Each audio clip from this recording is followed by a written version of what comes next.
need. It wasn't the Great Uzbek. It wasn't the Great Uzbek fucking Empire. No, It was the listen. Persian Empire. Persia is the name Yeah, it's a made-up thing. Yeah, we know, just like you are. Persia is That's the the name. Mexicans of the Iranian people. Rich, shut up for 1 second. He just has like, like they have glossy white at top, then Mexicans and blacks. You're the blacks. Shut up for a second. Persia was the name that the West gave to Iran, but we always called it Iran. We never called it Persia. Did you call it Tajik Empire? They called us Persia. It's called the Tajik Empire?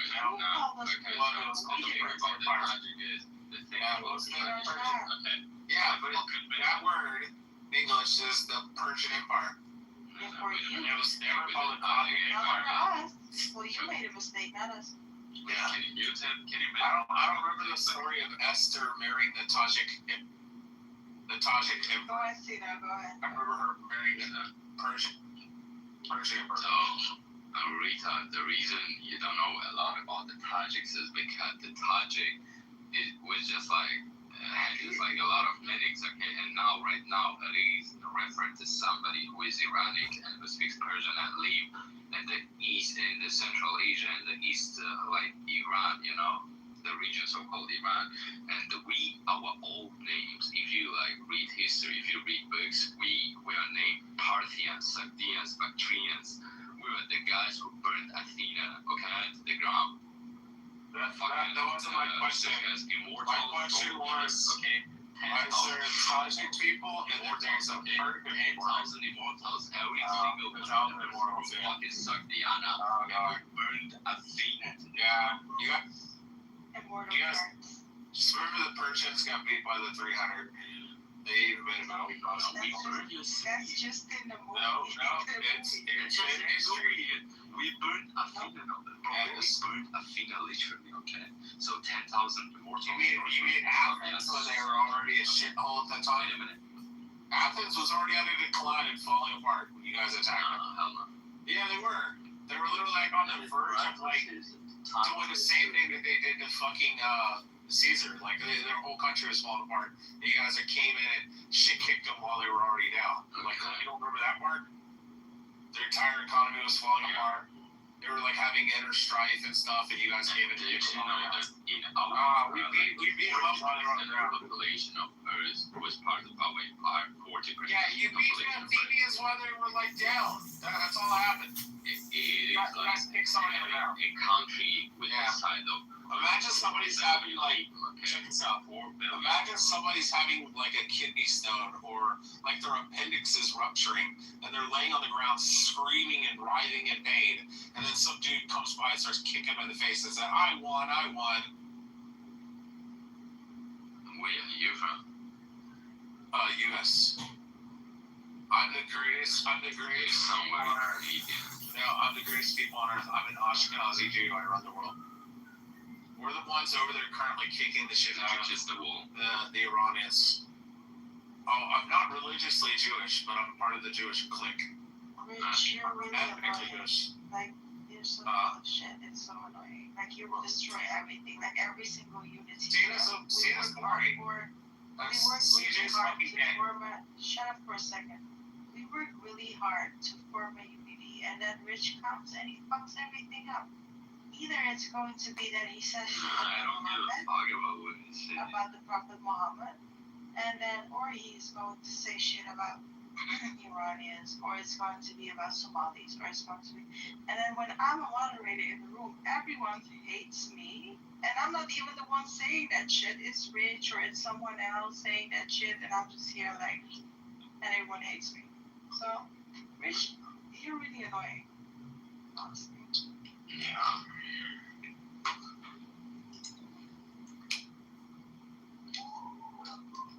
I was away. What happened? I'm saying every time we form a unity, we try to form a unity. We have these Arabs from the United Arab Emirates and Saudi and stuff coming here, supporting our movement, the Free Iran movement, and the pro-Israel. And then you have people like Rich. They just destroy every single form of unity. It's really They don't destroy it, but it's up to you how you respond to it. Remember, you don't control what they say. Why did you? You're Mexican. Of course I'm Mexican, but all Rich does is he's a heretic. Do you He know, likes do this you know kind what of shit. Mexicans are listening to me, sir? Say what again? Can I Do you know what Mexicans are I didn't hear you. I'm sorry. I don't speak English. Do you know what Mexicans I are? don't speak your English. Fucking retard. Yes, Mexicans, we're fucking retards, but you keep coming to my country. You want our gold, you want our chocolate, you want our weed, you want our cocaine, but you do have a bad problem. Jason, what were you saying? Can you? Was close by puppy. You want a puppy? I'm not gay, bro. That sounds Say like you were my you need to puppy. find somewhere. I said Moss sounds lower by puppies. Wait, shut up for a second. Jason, you were saying something. Rafi is my step. Saying about reaction. You never control what other people say, but you control your responses to what people say, what you respond to, right? So you can be like, hey, Rich, you can fuck off at night. And do you think that he's going to give a shit? No. You think he's going to keep talking his shit? See, I like Rich for two reasons. One, he claims to be an autistic, but his pattern recognition doesn't talk like an autistic. He's more like ADHD retarded. So he knows lots of little things about lots of little places. He has no reference of profession. I have Asperger's. His parents are probably lawyers, and they probably can't I too have much. ODD, which And so now he goes and claims that he's a person, I'll and start then to look it's like he's got bad handwriting in his mouth all the time. So yeah. So I have autism spectrum disorder, specifically high functioning Asperger's, which is no longer the DSM-5. I have ADHD. Right. So I have ODD, which is oppositional defiant disorder. Just like you told me last night that your kid is diagnosed with Asperger's, the only way you get that diagnosis is if you get it from an international doctor. I said That's what you said last night, so No. shut your lying trap. I don't care. Why don't you keep this kid Because out I of your love like conversation? you Keep my kids out of your mouth. Yeah, thank you. That's right. What are you gonna do about it, Rich? You're in Texas. Oh, let me, hold on, Shit. But And he I can't like take it. it because he likes to light people up just for the fuck of lighting them up. Yeah, but he's not lighting up anybody's children in conversation. Exactly. Oh, but he did last night though. See, No, I said my son has Asperger's, high functioning autism, which I still use the terminology. The rest of the part. I still use the terminology, even though they only diagnose for autism spectrum I disorder, don't believe you. because I do not like the ideal. I do not like the ideal that they categorize high functioning people today with low functioning people. The problem It's with the autism same. is they don't. I know I have autism. It's not something I can change. All right, let's My ask. kid's Hold autistic. on, That's Jason. something I can change. Hold on, Jason. Hold on. Because I said my son has Asperger's high functioning. That's why I like Because I don't want to associate my son, who has full entire you brought it context, down to yourself. with a kid who rocks back and forth and grunts like a fucking chimpanzee or a bonobo. You can be my Oh, monkey. you have beautiful children, Rich. You got beautiful children that are going to take over the world. All right, I'm gonna walk in the other room. Hold on a second. Yeah, you go right ahead and do that. All right, Ellie, I have a question. Hold on, Ellie. Does Richie have autism? Yes. Does Daddy have autism? Yes. Does Grandpa have autism? Yes. There you go. So Grandpa has autism.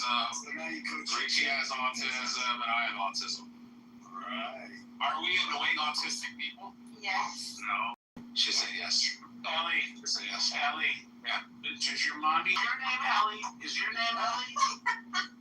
Ellie, How come only boys have autism? What's going on? God bless you, Ellie. God bless you. Is it the Robbie the boy? Thank you. God bless you too. That's God bless everybody. Just slap Daddy in the face for me. Thank you. Yeah. I agree. Stick your daddy in the nuts for me, please. Don't listen to him. He's not getting any Daddy in the nuts. He's on the naughty list. Don't listen to him. Yes, I love Daddy. As you should. He's a good dad. Yeah. Which do you like better, making number 1 or number 2? He said he like peeing or pooping better. That's weird for like a 60-year-old autistic homosexual man to ask you, right? I'm not autistic.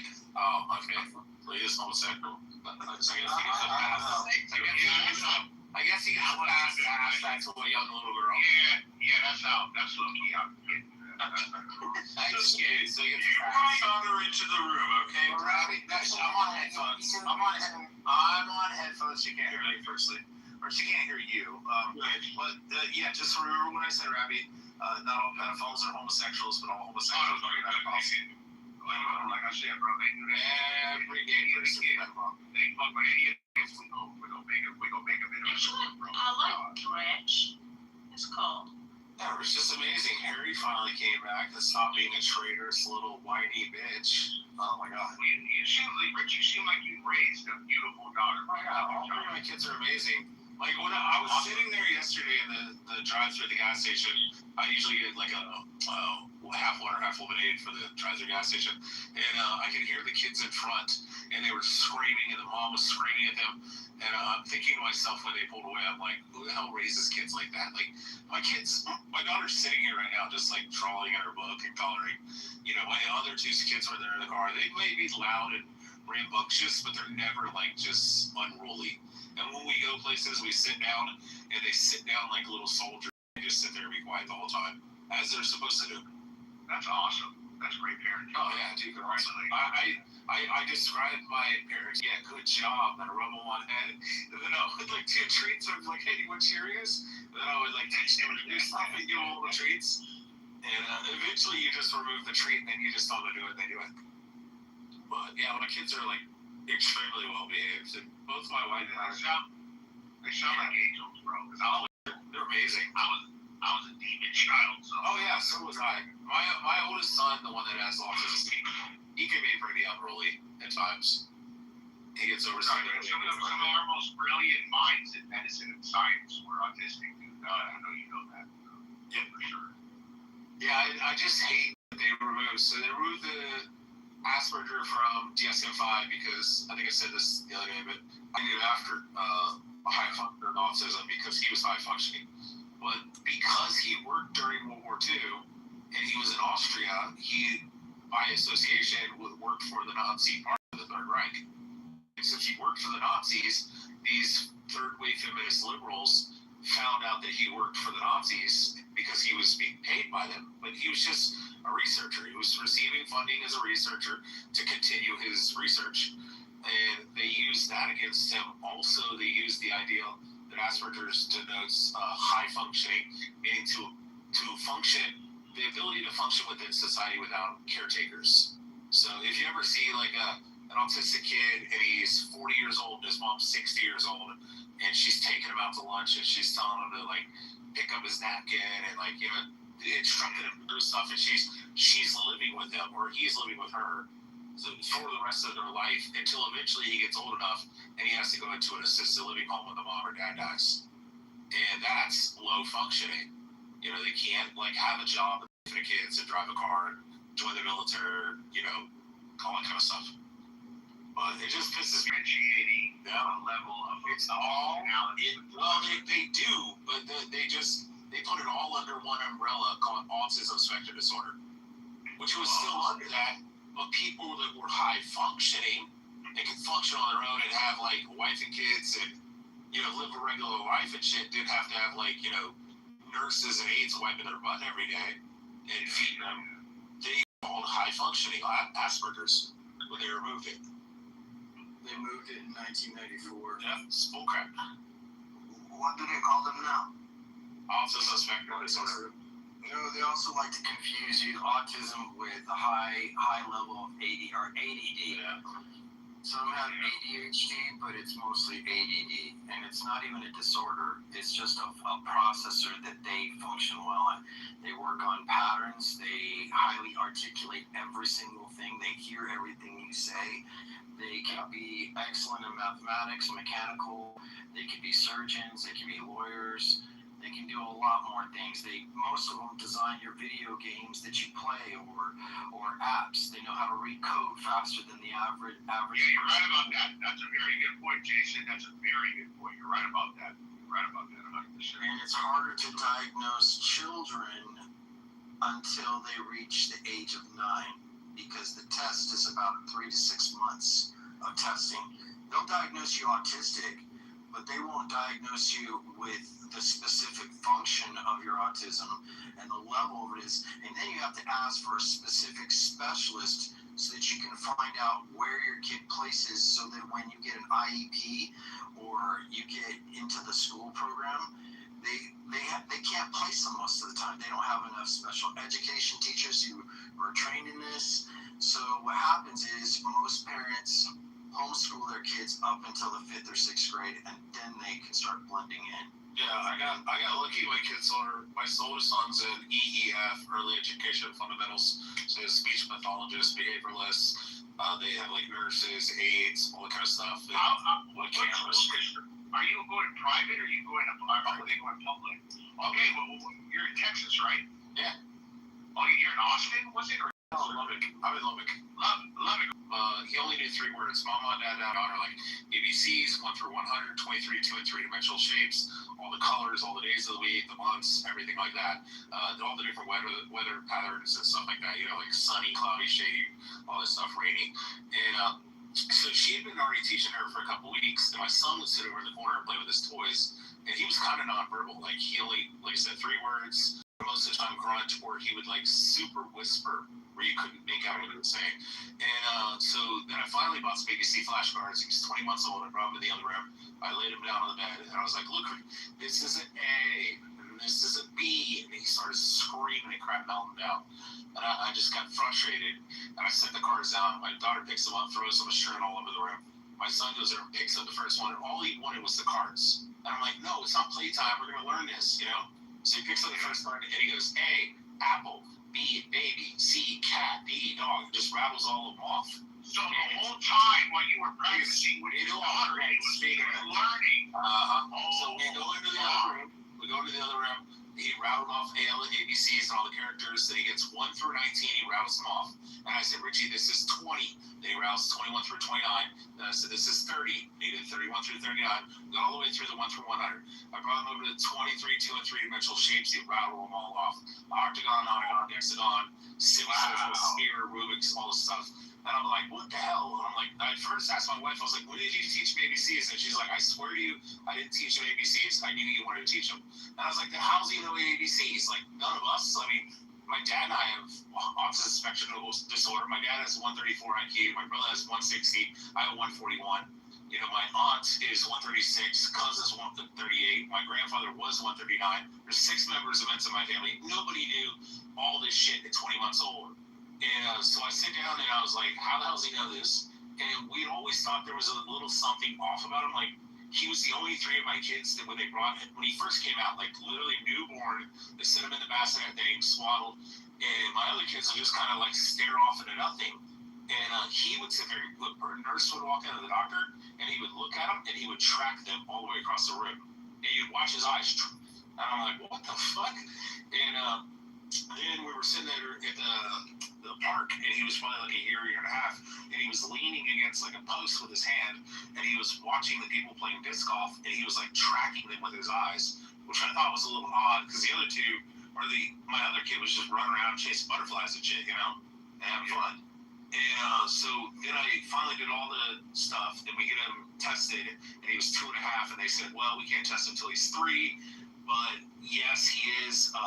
Then once he turned 3, they gave him a diagnosis and stuff, and they said he has extremely high functioning, almost borderlining on neurotypical.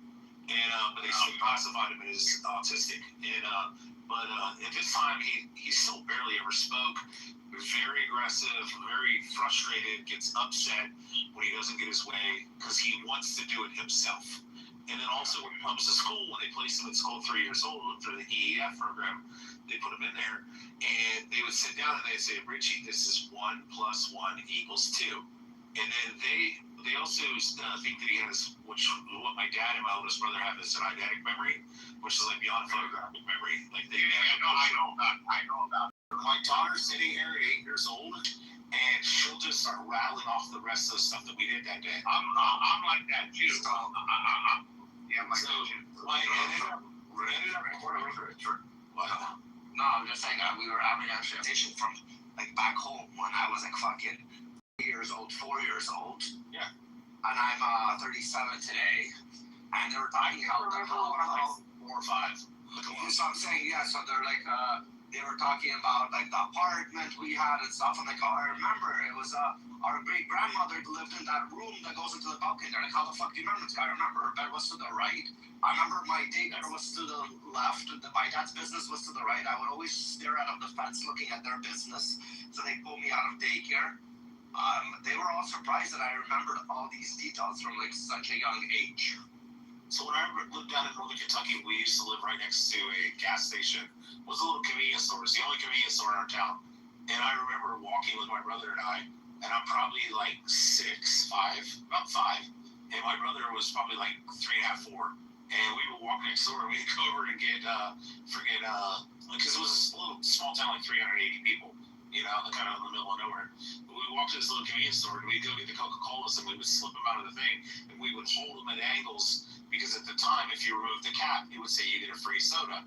And you could redeem it right there with the cashier. So you give him the cap, and he gets reimbursed by sending it into Coca-Cola. So we would sit there, we would tilt the Cokes a little bit at an angle, and we would look up there, and we would just look for the letter F, and we knew that meant free, 16-ounce Coke or 20-ounce Coke, whatever. So we would figure it out. And we would buy one soda, bring it up there, take the cap off, go, oh, we won. And the guy's like, okay. So we go get a second one, and we would do the same thing. And we were like, oh, we won. And we get like, finally, after like a couple days or a week, the guy that owns the place is like, hey, man, he's like, I have to send these in and they have to reimburse me. He's like, can you guys just do like 2 or 3 a day? And I was like, okay. But I still remember that. We were like 5 or 6. And, yeah, with my son, I ended up, I was sitting there and I was driving down the road and I bought him a Happy Meal. And he has this little cup and I taught him how to open up the 6-piece Happy Meal and you slip the straw up between the top and the bottom lid. I don't know if anybody knows that. But you can set the chicken nuggets up on top and you put your barbecue sauce on the other side and it becomes like a one-handed chicken nugget soda holder. And with a little McDonald's box. But I was doing that and then he took the chicken nuggets off and he was reading the top lid and he said, Daddy, look, he says time to sip away. And that's what it says, where the straw entry is. And I said, how did you do that? And he said, I don't know, I read it. So I went to the teacher the next day and I was like, I got a question. I was like, when did you guys start teaching them to read? And she's like, oh, we haven't got to that. That's till like next year. And I'm like, how's he going to read? I'm like, have you done sight words? And she's like, yeah, he's probably learned like 20 sight words. And I'm like, how the hell is he know how to read? She's like, my son did the same thing. He just put all the letters together and take the sounds and puts them together and does it so fastly, does it so quick that he just reads out the words. So it says Rabbi on your name, like Rabbi, like that. But he would just use it fluidly. And he looks at it and says, oh, that says Rabbi. And that says Rafi. And that says Masa. And I'd be like, what the fuck? And he's like, that's glow. And I'm like, how do you know how to read, dude? You're 5. Like, you just taught himself to read, I guess. That's awesome, bro. Wow. That's awesome. Yeah. That's the part of being a man I have to fulfill. Getting to have kids, man. That's a blessing, bro. I just wanted to hurry up and start. I hope like an Elon Musk. That's what I'm betting for. You're going for an Elon Musk? Fucking crazy smart. Yeah, if he's an Elon Musk, you're buying me a house, right? You're forcing me to buy my house. Dude, I can't wait. I just hope I live long enough. You will, bro. I want you to say that. I want a Bugatti Chiron super smart. I mean, because anybody get dropped in it. I'm 41, but you must get having a scheme of cards like uppity homosexual like Matthew and take very good care of yourself, including your hair and stuff like that. Another homosexual activity. Well, Matthew gets protein injections, so I think that's like good for skin. No, I do look younger than my age, that's for sure. I mean, see, I used to hate it when I was young, and especially in Japan, you get no respect the younger you are, right? What semen injections? Nah, that's better. Yeah, that's there's I remember Dan talking about smart kids. It was an amazing documentary, and I was always, these people really fascinate me. There was this girl living in like a fucking trailer park, and her dad was like raping her, and just a horrific, like it was like a murder story. I think her and her sister ended up killing an old man or something like that. But you know, she had lived, while she was like being molested by her dad, she was like flying through school. She had like a 145 IQ in like 9th grade or something like that. I'll see if I can find it somewhere. Those people really, you know, it's one thing to be a brilliant person in a regular family, but to do it when you're under a tremendous amount of stress or in like a war zone, those sorts of things, those people just blow me away. That they can actually, actually concentrate, you know. Like people can concentrate when your life is so stressful. I'm walking my dog, these kids, on these scooters and e-bikes. Oh, they're crazy. Yo, they're going like fucking 50, 60 clicks in like 30 zones. Like they're going faster than cars. They're going over like they're passing cars. Their brain's gonna be fucking Bro, my brother just broke his shoulder and had to get an implant put in, a titanium implant put in from one of those fucking scooters. He still can't, and he's out of the hospital for like 2 weeks now. He still can't put his arm all the way up. It's gonna take time, rehab and everything. Those things are death traps, bro. So my brother bought both kids. One that's a 15-year-old and the other a 13-year-old. He bought them these scooters. I rode them like. There's something called the death wobble, first of all, because when I maxed it out, it's speed wobble. I think it's called a speed wobble. When you hit a certain frequency, it's like a vibrational thing. Correct. So I took it to the maximum because again, I'm a little bit older, so again, I risked it, no helmet, no nothing. And shit started to vibe. God, I'm gonna fucking go out. Shit can happen on skateboards. Yeah, if you hold on to the back of a car and you're on a skateboard, all of a sudden it starts wobbling and it goes back and forth, left and right, so fast, and you're fucked. That's how everybody goes collarbone. So, what's it called? The fucked up part is, I experienced a death wobble. The kids started laughing at me that I maxed it out. That this happens, and like, that's a normal fucking thing. They're like, yeah, it's a normal thing. I went to my brother, like, guys got him like a fucking death trap. I was like, what do you want me to do? They wanted it. Crazy ones. But yeah, I don't know, fucking scary fast. I'm watching these kids fly by right now like they overtook a cars. Jesus Christ. And they're like 12 years old, like fucking 15 years old, like young kids. Yeah, those things are death traps. I'll never get on those. If I want the wind in my face, that's why I got a convertible, bro. That's it. I won't even do motorcycles. I'm scared of that shit, too. I'm selling my convertible. Done. What do you got? I got a Stingray. Oh, nice. I was 74 Stingray. Oh. I'm selling it right now. T-top 4-speed.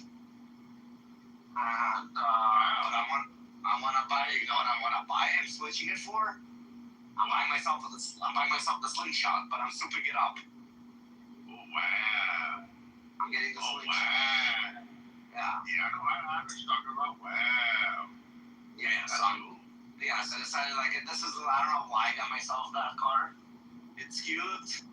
But I want to sit on it for another fucking 15, 20 years. Then if I'm gonna sit on it, it's just gonna produce more problems. It's gonna cost me a lot more money to fix. I said let somebody at least enjoy it who's gonna buy it.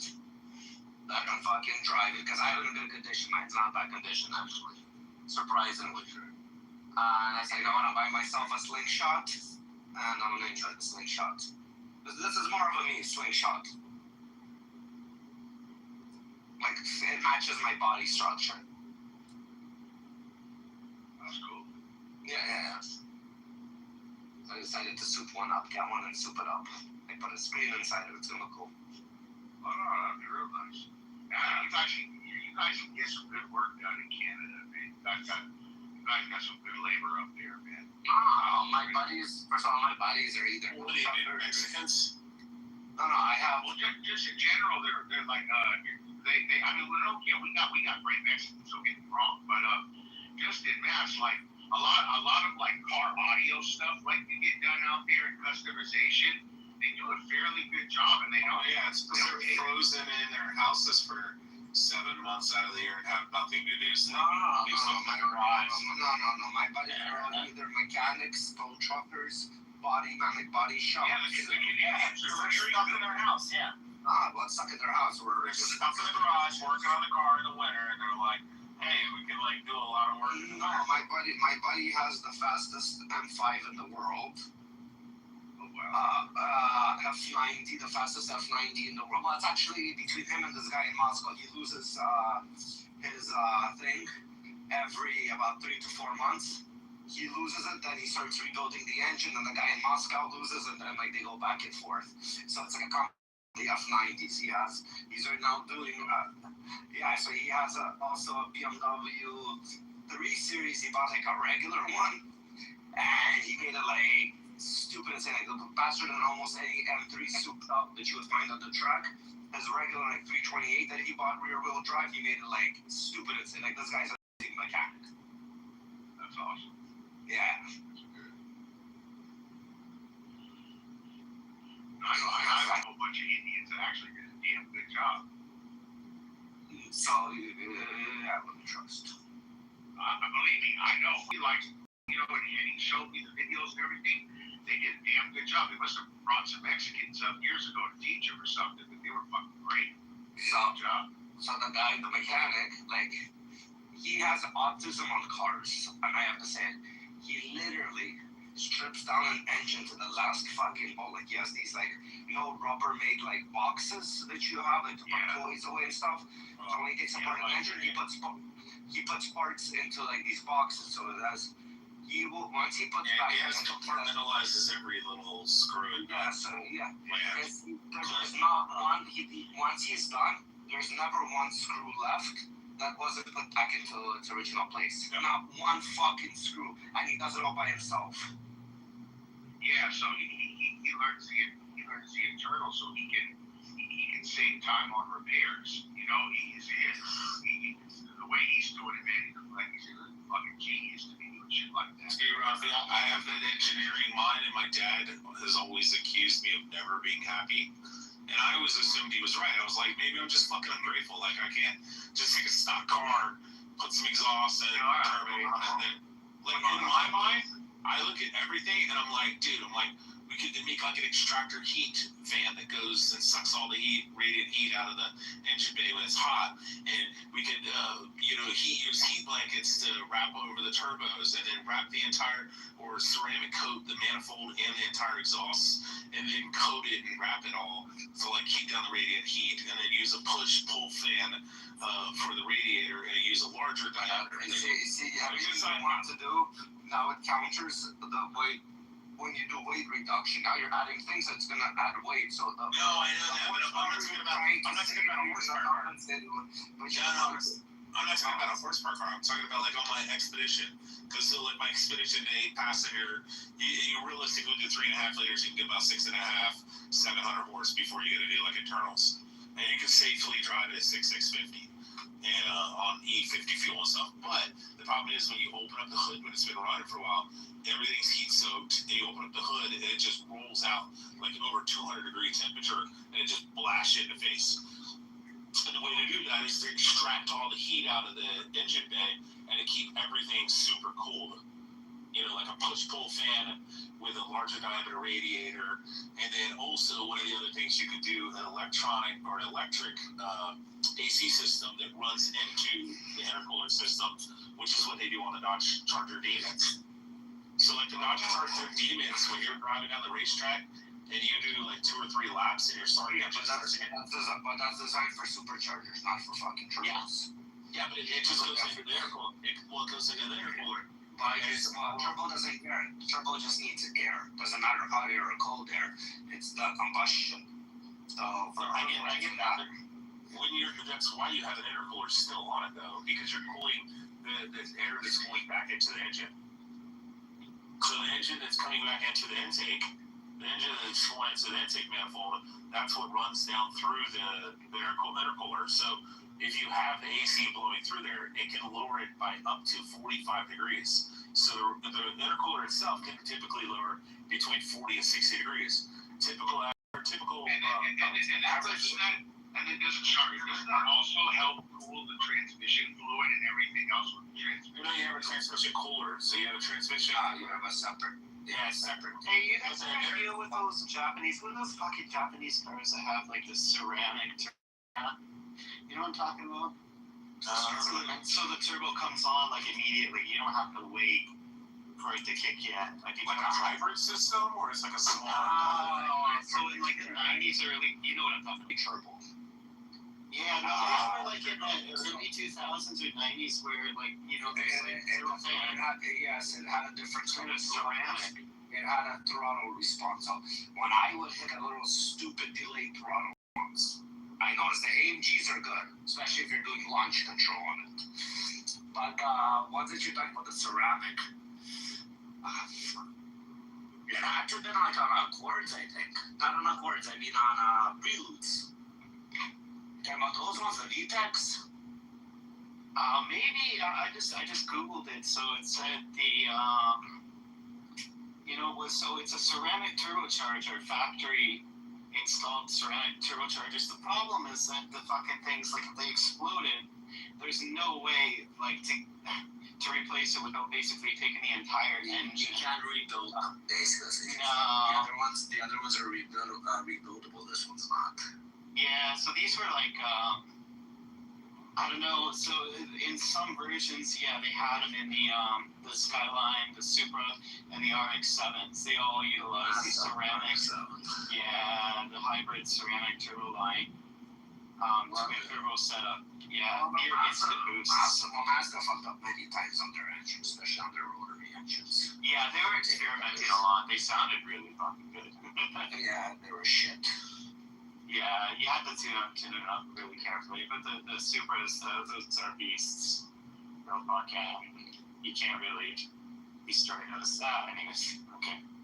I don't know why it just came popped in my head. I was listening to a podcast about it, so fuck, I know, right? You guys want to make a triggering topic? I think Rafi needs to get himself a fucking Toyota Century. Lower that shit. Get a driver with like white gloves. I love that Toyota A Century or Crown Century? No, a Toyota Century. I like the Crown Centuries. Like the ones they use taxis in Japan.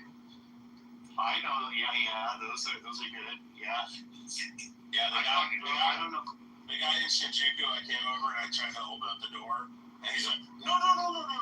And I was like, what? And he clicked the button and it flipped open. I was like, oh, that was cool. And then I climbed in the car and I was like, I reached over to close the door and he's like, no. And I was like, oh, okay. I was like, yeah. And then he hit the button and closed cut. And I was showing him in like Japanese. Don't get your dirty gaijin fingers on my car.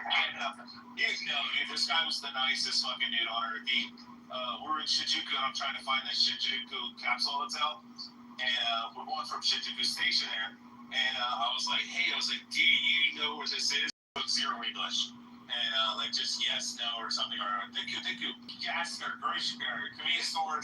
It's about out. And dude, he was just going around trying so hard to find this place. And then finally dragged them out of the fucking country to board them all with their steak schedules at 6'8".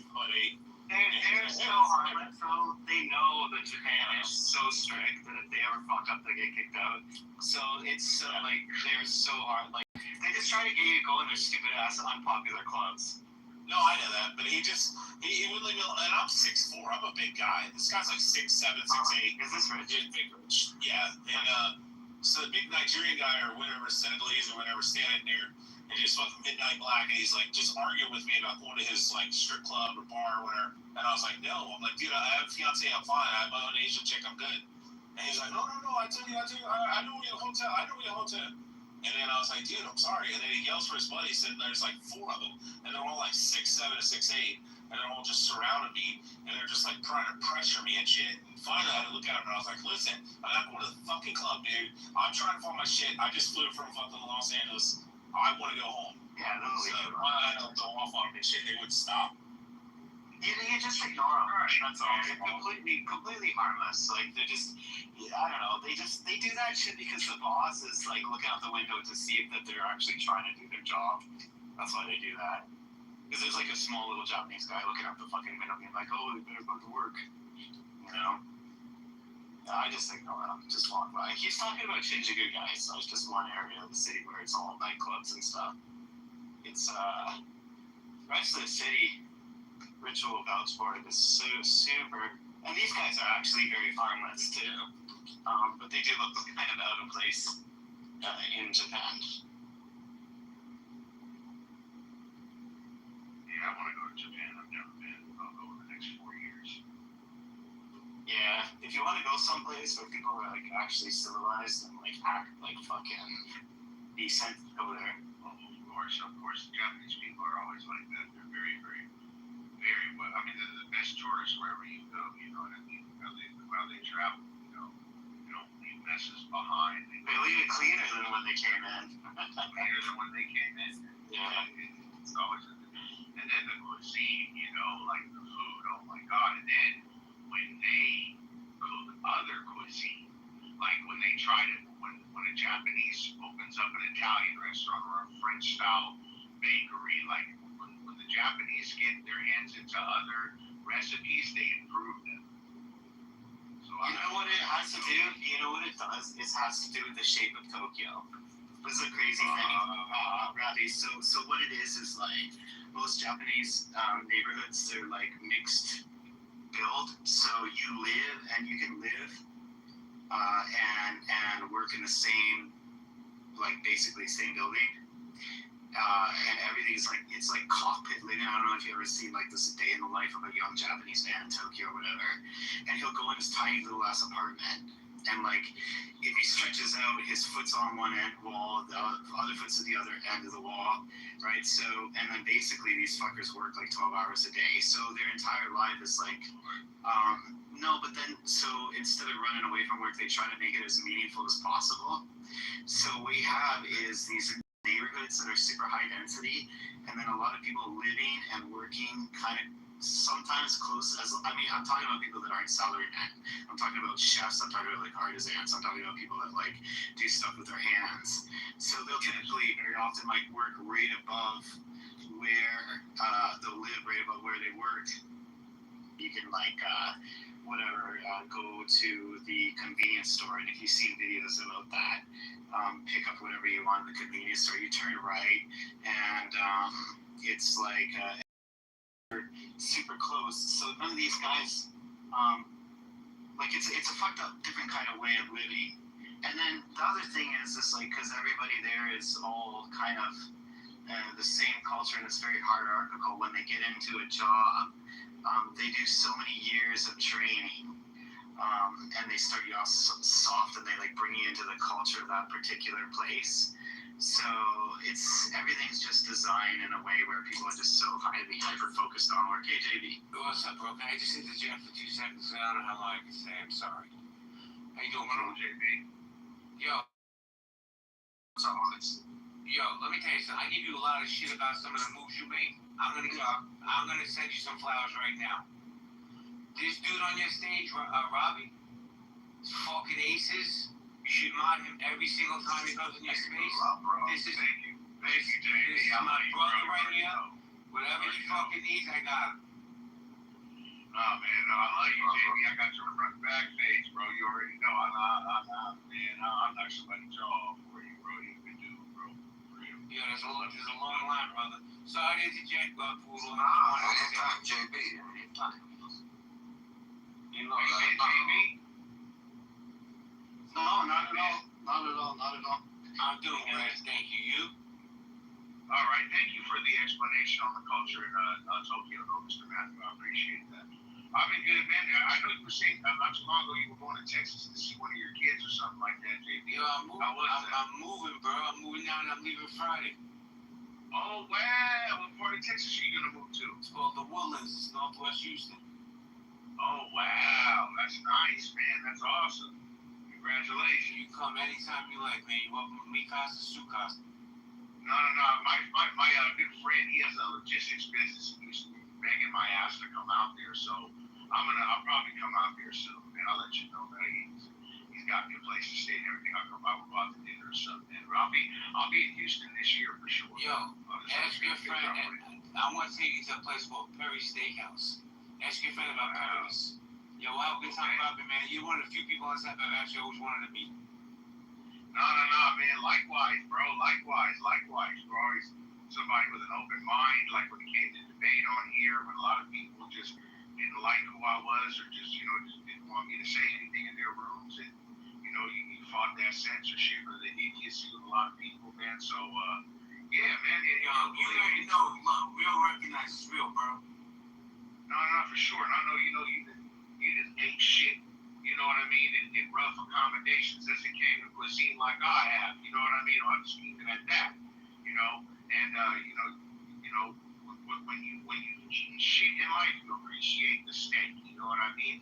And that's what I like about you, bro. Like you're a good dude, bro. It's always been that way with me. It's always been feeling mutual for sure. Appreciate you, bro. And I appreciate Marsha. Yo, Ralphie's like my brother. How you doing, hon? Ralphie's like my brother from another mother. Ralphie's the one teaches me the best, man. I mean, Ralphie's the one who rolls out the great part for me. He's a gentleman. Yeah, Ralphie, I know Ralphie a few years, bro. Good people, man.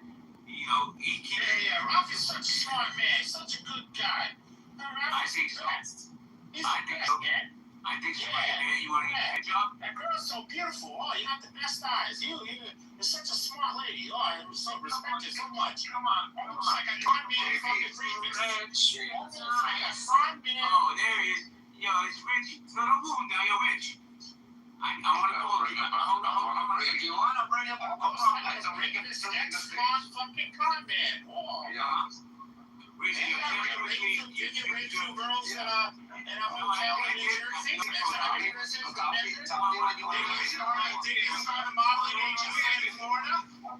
to put him in the audience because he's not letting you speak. I'll put him in the audience because it's going to be just speaking over you. Well, I appreciate it, but listen, I was going to offer him a truce because him and I have a common enemy.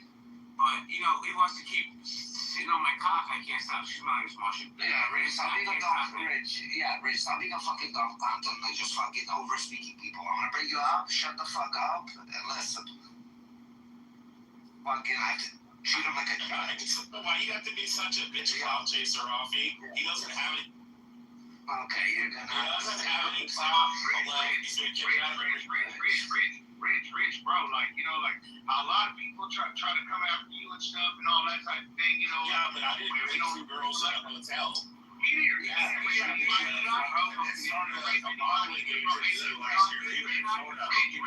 started a talent agency or modeling agency in Florida last year. Because you want to sex traffic more women and claim that you're modeling agency. That's what he did. He's done it like his entire life. You know, talent modeling agencies and then he sex traffics women. Yes. Okay. That's your fucking MO. Modus operandi. Florida for my no, he held them against their will and raped them. Bullshit. Hold on. So, Rich, I got charged with contraband, okay? When I didn't have licenses to import things. Later on, once I was charged, I went into the same industry, but I only went legit, so it's perfectly normal. Because then I got my license. Let me ask you a question. Were you charged with this multiple times and arrested for this multiple times? No. Did you have multiple different companies where the allegations were that you were a fucking sex trafficker? Well, you've been still. Hold on, JB, 1 second, brother, please. So I got caught, I got a warning. And I got caught again, and I was already charged, and I got fined. And then I said, you know what, enough is enough. Fucking pimping and sex trafficking. Doesn't matter, I got caught. It's still a charge. Fucking sex trafficking shit down in Florida, dude. What are you talking about? How do you The modeling you had like 5 of them in your life. Can you provide facts? Yes, I have all the documents about his fucking company started in Florida. Jesus Christ. Yes, he went to prison. He went to prison for sex trafficking. He went to prison for sex, yeah, for pimping. Let me just. For pimping. I will put $10,000. Oh my God. When you make out like you see racist, I will pull up all his dockets. I know everything. And this will be fucking news article. You should sue the New York Post for writing that article and not retracting it. Yeah, you should sue the New York Post for saying they took 2 girls from Craigslist from Florida and brought them up and shut the fuck up, Rafi. You brought them up there and paid for it on your all's dime, you and your buddy, to bring them up to New Jersey. Then you held them in a hotel and brutally raped them, and then held them against their will. I'm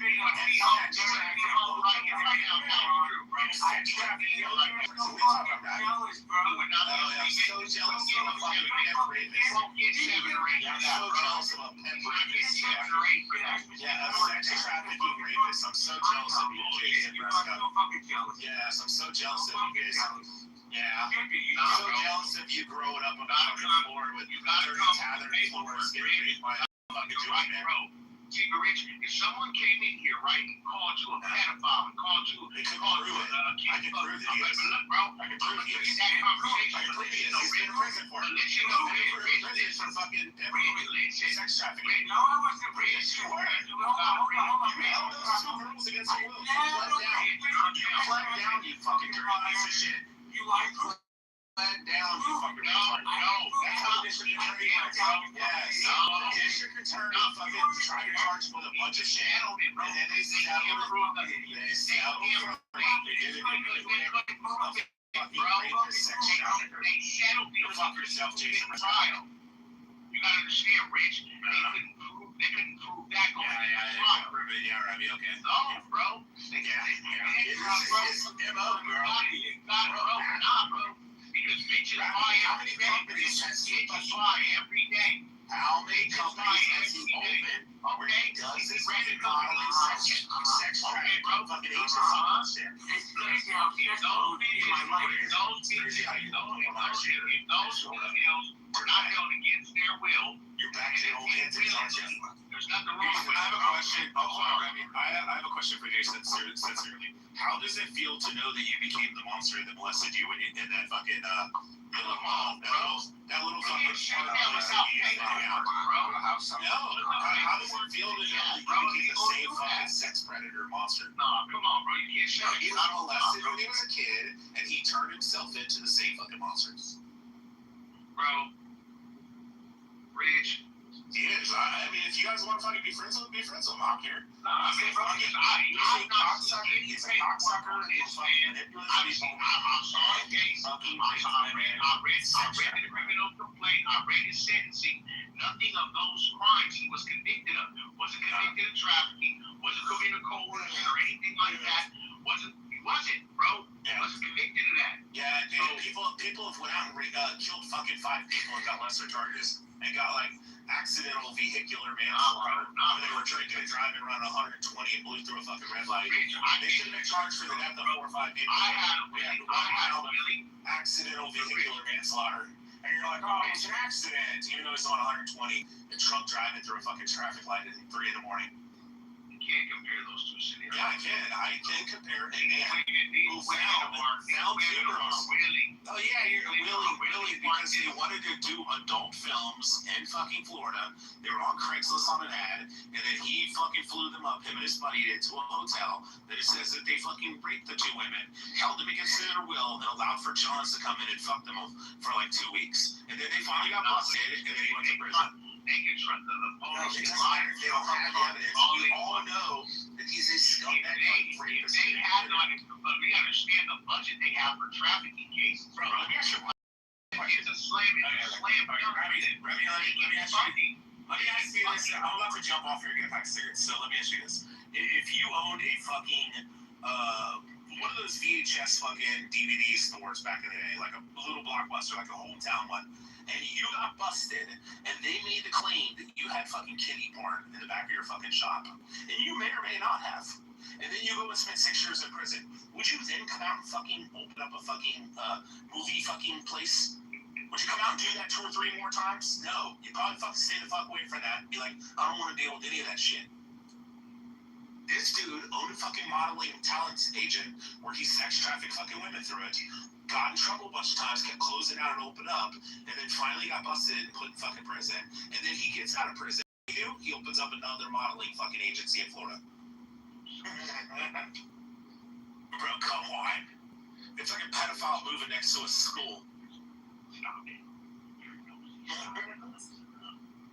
With a Ferris wheel on their front yard.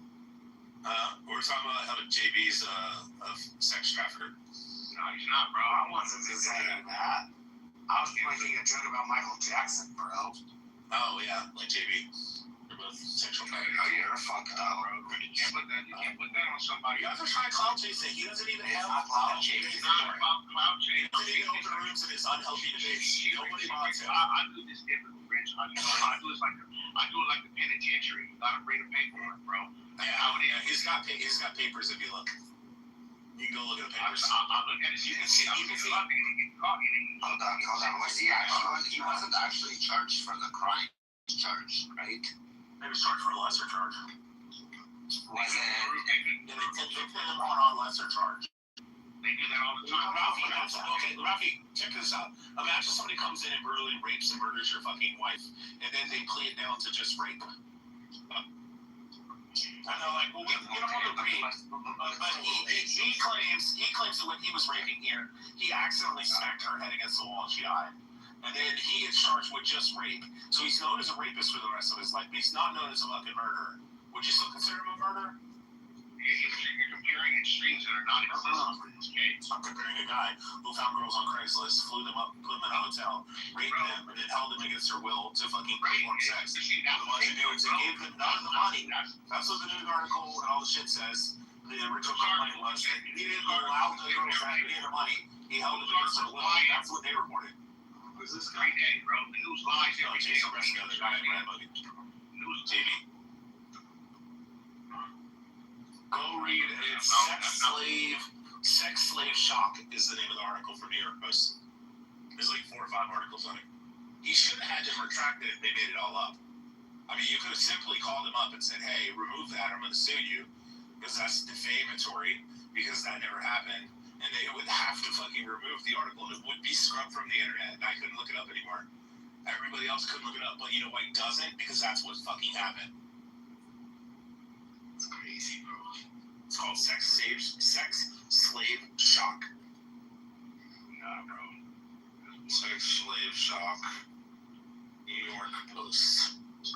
I don't believe that Michael Jackson was a pedophile. No, Michael Jackson was just a fucking weirdo. So is a pair of aspiring models were turned into sex slaves after 2 fiendish pimps responded to a Craigslist ad, lured them to a midtown hotel. Did you just meet me? I did you? I didn't know you just muted me. Okay. I'm reading the article. Hold on. I think I know this. I know the woman. Which one? I'm going to try and place Captivo. Lured them to a midtown hotel and forced them to have sex with up to 60 men, authorities said today. Two savvy pimps, Jason Brescia, 38 of Brooklyn, and Sabina Rabonovich, 36 of Florida. Yeah, however you pronounce it, Russian fucking. Of Florida, responded to the ads while trolling the internet for potential sex victims. Cops said one of the women had posted an ad looking for a position in pornography. The thugs, who were childhood friends, promised the women modeling careers and health benefits and dates with clients, police said. They even paid for the travel expenses from Ridgewood, New Jersey, and Sun Valley, California, police said. The women aged 21 and 27 ended up at the La Quinta Hotel at 17 West 32nd Street, where they were allegedly forced into sex industry using the name Joey Brescia, oversaw the operation and collected all the money, never giving a pay to the victims, cops said. Rabonovich, which went by name Charlie, would set up the sexual liaisons by calling the victims to inform them that she was sending over a client police. Sounds like It says read more, but it won't let you click on the read more part. We went to refresh on it. I think Rabinowitz is often a Jewish name. It's not Jewish. Yeah, Jason Breska is not Jewish though. No. Nah, it's got nothing to do with being Jewish. It's just fucking crazy. No, JD's not Jewish. He's German. Oh, he left. Thank God. I'll have to keep reading this fucking shit. So the broad is actually, she's from Toronto. Oh, hold on. It says police said, I got it open. On June 7th, the Rabinowitz from Toronto got money. Alright, so it says, on June 7th, Breska allegedly raped the 27-year-old woman in a room at the hotel. Between June 8th and June 15th, the same victim was forced to have sex with up to 60 men and kept all the hotel kept at the hotel through scare tactics such as threats to kill their family and tell their family. At the same time, the 21-year-old victim was kept in a room while having sex with a constant stream of Johns for 2 straight days. Police estimated that Breska collected $2,000 a day from the Johns and believe there may be numerous other victims. Investigators cracked the case after they received a call from an anonymous tipster leading to the suspect arrest on June 15th. Both were slapped with a variety of charges, including sex trafficking and promoting prostitution. The Manhattan DA's office, Unit Crime Unit, is urging anyone to come forward with information. Call 212, blah, blah, blah. So, Brent, let me ask you a question. If somebody was convicted of all this kind of stuff, and they were wrongfully convicted, and it's not, none of it's true, couldn't you just, reach out to New York Post and be like, hey, retract that shit? Maybe it was all fake.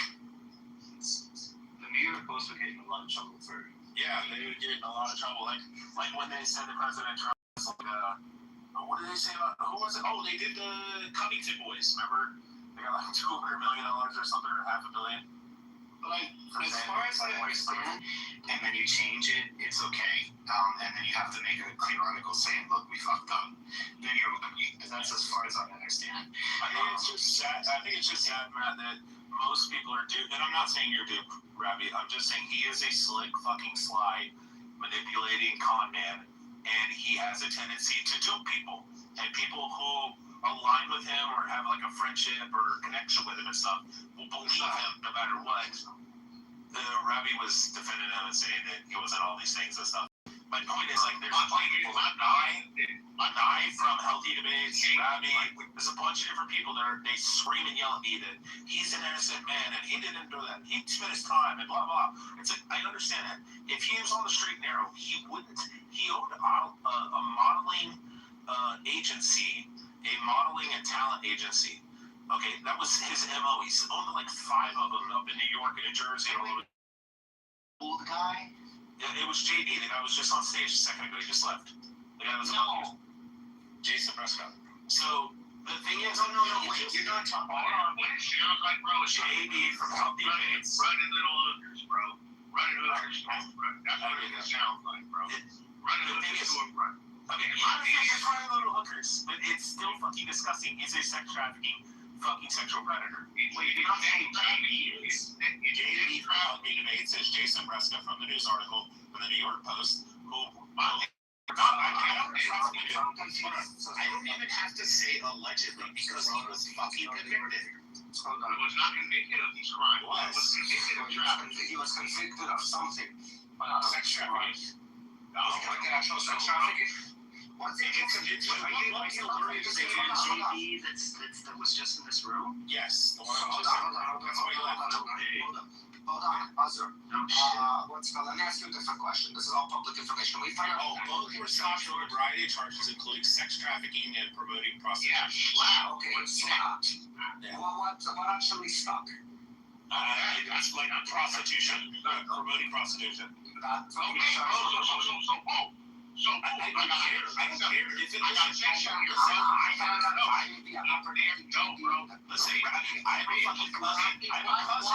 Why is someone speaking over other people? What the fuck is happening in this? Robbie and I are having a conversation. Robbie, I have a cousin. Yeah, no, but you know damn well I do not have mods in the room yelling over other fucking people.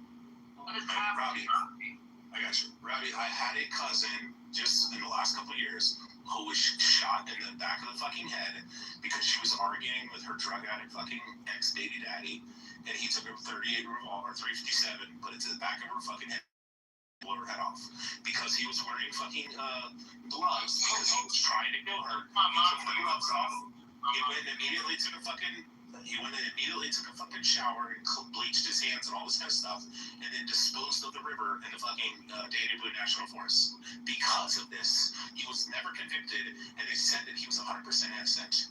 And they let him go because he was also friends with the fucking cops. Just because somebody wasn't fucking charged with murder, not a fucking murder. Obviously, Jason Breska, by the entire fucking article that's never been retracted, is a fucking piece of shit, low-life scumbag. You just want to say he's a pimp.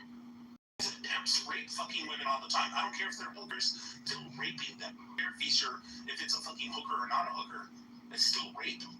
Like, my point is, he is a fucking scumbag piece of shit. But because he's a slick, manipulating fucking slime ball, he gets everybody in his fucking hand, and then they all just do what he wants, and nobody will be disloyal to him. And it's because he's a fucking street hustler. I mean, the dude was molested by an older man up there at the YMCA up in New Jersey when he was a kid, and that guy was a predator who ended up training him and raising him for a couple years under his wings and shit as a predator, luring other kids into him. And then he ends up growing up like through Stockholm syndrome shit, where like when a person's raped, they end up becoming a rapist, or when a person's molested, they end up becoming a molester. This is too heavy for me. I need to leave the room. It's terrible. I got 3 kids. But, with his situation, I just didn't see that as sensing. Now, Brand, I would like to address you. Why did you take away my mod? You shouldn't have been modded in the first place. Rafi and I have already had a conversation. You won't be again. I don't tolerate moderators yelling over other people, whether you're having a dialogue or not. I sat in here and watched you do it for 10 minutes. So you will not be modded in the space again. Brent, can I ask you a question? So, you know what? Hold on, I want to make sure he's very clear on why it happened, because he asked directly. No, you are not judge and jury of the world. You know what I mean? No, but I am one of the 2 people who runs this house, which means I'm gonna set the decorum standard. And if you can't rise to the expectations, you're not modded. I was not arguing with anyone. I was actually going back and forth in a simple conversation with them, and I wasn't talking over anybody. If anything, I was the one modded and was talked over. Well, don't you worry, you will not be modded again, so we won't run into that problem again. Well, Brandon, you have no class, and it shows you're very emotional. That is the one opportunity you will have in this house to attack me. The second one gets you removed from the house. You know what? I'm out of here. If this is what's in. So, Brent, quick question. If that article is untrue or unfactual in the New York Post, could he have it removed, or would they have to remove it? Here's the thing. He is aware it's factual. He came on this app and was very clear about his background when he was trying to engage with some sort of prison podcast. And then when that didn't work, and Roger and Kelly and I that were running Healthy Debates, I got sick with my cancer again. Kelly's mother-in-law got sick, and Roger had issues with his mom. We were not able to run rooms. It's around the time Brad, KK, and Gerard had canceled his ass from the right-leaning part of the app, and he needed somewhere to run rooms. Roger let him run rooms in Healthy Debates. That lasted for a few months. That blew up Healthy Debates at the end of time, which is why Roger and Kelly shut it down. And then Rowan from Australia brought it back on, because Kaylin, the original person whose house, said okay, and then he and Jay got in some sort of fight, and then Rowan took it, and then Rowan got clipped, and now that house doesn't open any rooms. So the thing about Jay is he is a known entity on this app. I don't get into it with him, he doesn't get into it with me. We don't enjoy each other, so we stay on other ends of the app most of the time. But if there was something untruthful out there, he would have sued. Because he sued the state of New York, claiming he was molested as a child. He sued the YMCA. He sued 2 Jewish schools. If he could have sued a newspaper or publication, he probably would have. So at the end of the day, joy that we're having an entire room about his record. I don't know how that started or how that happened, but I'll have I came in the room later to figure out what. Yeah, it's my fault. Make me a moderator. Then he kicked me out of the room because he hates me. So I just immediately went and fucking balls to the wall. Here's the thing, and it just certain people, and certain people will not be modded. Now, Robbie just added himself to the list of people that will never be fucking modded. So it's not a problem. I had JB modded one time. Brent told me the story. He was never modded. Yeah, because JB heard my voice and he said, I never knew. make me a mod. But I would He kicked like him to stop talking about him and move on to something Yeah, else. I never knew what happened with Robbie too. But anyways, I want to go back. Yeah, I just last name. He's the only person I was signed by me. One second. What the fuck happened on Friday? I was on Clubhouse, but I missed everything on Friday. Wait, what? No. You forget my name's Azra. Sorry, buddy. Yeah, no. What's it called? No, what the fuck happened on Friday? I don't know. What's her name went off on Brenner. Oh, Hope and Glow. Yeah, they went off on Brad. Not on Brad. That wasn't on Friday. It was the other one. I don't know, man. I have to talk about it. How did I miss all the drama on Friday? I'm pretty sad. Yeah, as soon as you jog my memory, I'll be like, I missed the Glow and Hope with Viking. Well, Glow and Hope, I remember it all started in my room. Yeah, with Viking. Because I told Hope because I modded Viking. And then I left the room, he kicked Hope down, and then Hope, I saw she... Oh, no. I had to... Oh, that one, Hope kept kicking him down. No, Rich. What happened was Hope and Viking disagreed about something, and as soon as Hope opened her mouth, Viking kicked her down to the audience, Rafi. That's all that happened. And he triggered this whole thing. So Hope never kicked him down. Yeah, Hope and Glow got mad because Brad was talking bad about the Iranians. They kept moving him down 3 or 4 times. Somebody brought Brad up, and he got mod. Then he moved him down 3 or 4 times. Then they kicked him down a couple. I don't think it's a responsibility of a mod to kick another mod. I don't think it's a responsibility of a mod to kick another mod. I came back in the room, I demodded Brad. I told you privately, Rafi. Yes, and I had to demod Brad, and I sent a private message to Hope, and I come back into the room, and she's like, only if he's demodded. If you remove his mod. How did I not hear about this? When was that? This was on Friday, bro. Oh, he was pretty much telling the Iranians that they weren't going to get the RGC out. No. You guys are some drama kings, honestly. This was on Saturday night or Sunday night, and yesterday they went to President Trump's room in the morning. No, it wasn't yesterday. It was on Saturday, I think, the President Trump room. Because you guys came in all upset. Yeah, was it yesterday or Saturday? It was Sunday. Oh, okay. Oh, yeah. It was Sunday, so Saturday with me. And Sunday you guys went, and then in the morning I woke up and you guys were like fucking pissed as hell. Yeah. I opened up the room right away for Now you I guys. see why he did that. So it was from yesterday, the day before.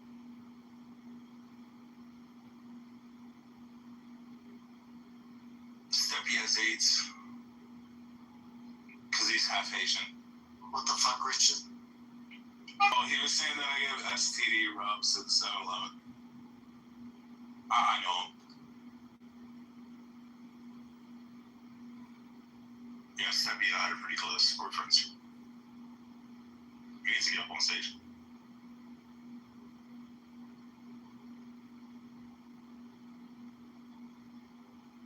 I don't know. I just think when are fighting with each other, it creates anarchy in the room. I know. Listen, if you can't control the mods, you can't control the fucking room. Exactly. No, but Hope to me is more important. Like, so I had to Hope is fair. Like, she's What about me, Rafi? Am I not important? You're my sister. Yeah, exactly. So why do you favor Buttercup over me? She's like my cousin. No, you're a fucking I gotta stay close to the cousins so we can marry cousins. You're a moron. I can't marry my sister, but I can marry my cousin. I think he said I think that's only fair. No, Buttercup. We're talking about our sweet Buttercup. Our little sugar plum buttercups. Did you ever try sugar plum buttercups, CJ? Sorry, what's that? Did you ever try sugar plum buttercup? Not really. He could have Buttercup for free. When you try sugar plum buttercup, you piss and shit out of your ass simultaneously. It's amazing. It's a great blender. You could have Buttercup for free. Oh, should they get mad at her? Yeah, it wasn't her, just let you know, it was the other dumb cunt. No, you don't know that, Rafi. I know for a fact. Somebody gave all of my literally all of my information to people in Amir's room. That is weird. My name, my city, my parents' names, like it's really cloud. Job, employment, everything. That's sad. And how did they get all this information? You actually said that to someone. You need to start from the beginning and blame everyone they gave this information to. Well, only the people that I'm friends with know it. That's But right. Rafi, it wasn't who you're saying it was. Like, how do you know that? Because she doesn't know nothing about you because You don't know that, Rafi. I know, I'm pretty sure, but I think it's more the person that would actually sit in her room. Yeah, Buttercup goes and sits there, and she's the one who told me that people are talking about me in his room. So I'm pretty sure that it came from her. I don't think Buttercup will do that. Not that I stand aside from. She's not that kind of person. Well, at least in that public, maybe in private. I think the complete opposite, CJ. Okay. And I know for a fact that she's doxed quite a few people. And I don't care if she tells people my personal information, but why are you dragging my parents into it? Like, that's really fucked up. Don't worry. Rafi, you say don't worry, but if it was you, I then got you. I got you one don't. phone call. One phone call. If people don't, one phone call. Yeah. I always gonna do nothing to you, I swear. I promise you. I've already had people on this app call my parents before at their Well, I house. can't control phone calls. So wait, if Buttercup comes, I can't monitor now, Capri? Rafi, here's the thing I already told you. I'm gonna unmonitor anytime you mod her, so you're free to mod her. Thank The you, minute I Brad. come in the room, I'm unmodding her. Thank you. I'm gonna have Bren on speed dial and be like, Bren, get your ass in here. Me too. Take this bitch out. Fucking bastards. I sent Brent the whole thing. Joe is happening 10 they're so fucking quick. So fucking. I can bet you dropped every Brent. You sure you still have your dog with you? I bet you dropped your dog and ran to get on Clubhouse. Oh, I totally call. I was on a Zoom call and I jumped off the call because you know how I feel about individuals, but I didn't expect it to be that particular point in the conversation. But I mean, here's the thing, Rafi. You know me. I would simply block all of the undesirables, not the thorns of the world, because they're enjoyable to play with, but like the truly vile people. You and I have a very different tolerance for some of these people, and I would just clear them out. But they don't leave when I come in anyways, because they know I don't Bren, annoy them. now I have a lot more respect for you. What the fuck? Did I just lose the respect? Yes, I told you a long time ago that I didn't respect you anymore. You lost your respect long time ago to fail. I'm just so damn like we're boss going in. Okay, Rafi, let's fix this. Hold on. And there we go. Problem. But no. No, Brian, don't get me wrong. It's not about me having a mod. Honestly, I really don't. Oh, I know it's not. I'm just saying Rafi should be backing people. Because here's the thing. You irritate me sometimes. I irritate you sometimes. That's fine. but you're not a giant piece of shit like certain other people who have been getting modded.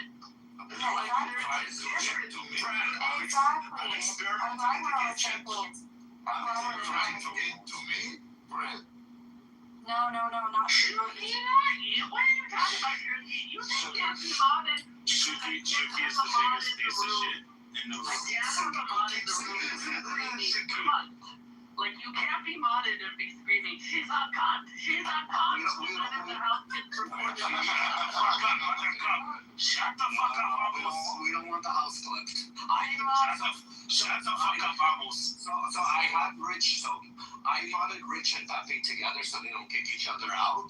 To make sure it's equal. But no, remember? And then you came back on the everybody hold on. You came into the room and you started screaming Muhammad's a pedophile like Rich before you continue the song. I'm gonna I said I'm gonna demod you because I don't want my house clipped. No. That's not what happened. That's not what happened. I'll be honest, and you'll enjoy it more. I actually said that I wanted to exterminate every Muslim on earth. I said if I had Thanos' gauntlet, I would snap my fingers at every Muslim with it. I had to demod you because of that one. Muhammad is a bad fight. Shut up, Rich. I'm gonna tell you the same thing I'm gonna do. But even a mod can kick another mod. All you need is just to drop them to the audience and then you kick them. I stop with your bullshit. It's not that Chucky. It's like when there's two people having guns, they think twice before putting somebody in the audience because one backed up, they're gonna go back into the audience, the other person. So they think twice before actually putting the other person to the audience. It actually kind of Make your friend grow up. Doesn't it actually work? Kindergarten, please. Listen, when there's one person with a gun, he's thinking The kids in kindergarten guns. We do it in Israel. Yeah, when there's two kids with guns, why am I saying two kids with guns? People with guns, they play peacefully. Rafi, what are you talking about in Gaza? We give the kindergarten gun. We let them shoot each other. They're monsters. I wish that shit happened. I wish that because Muhammad is a It's like getting your dad to sing like the lullaby at nighttime before you go to sleep every night. I don't know, my dad never sing to me.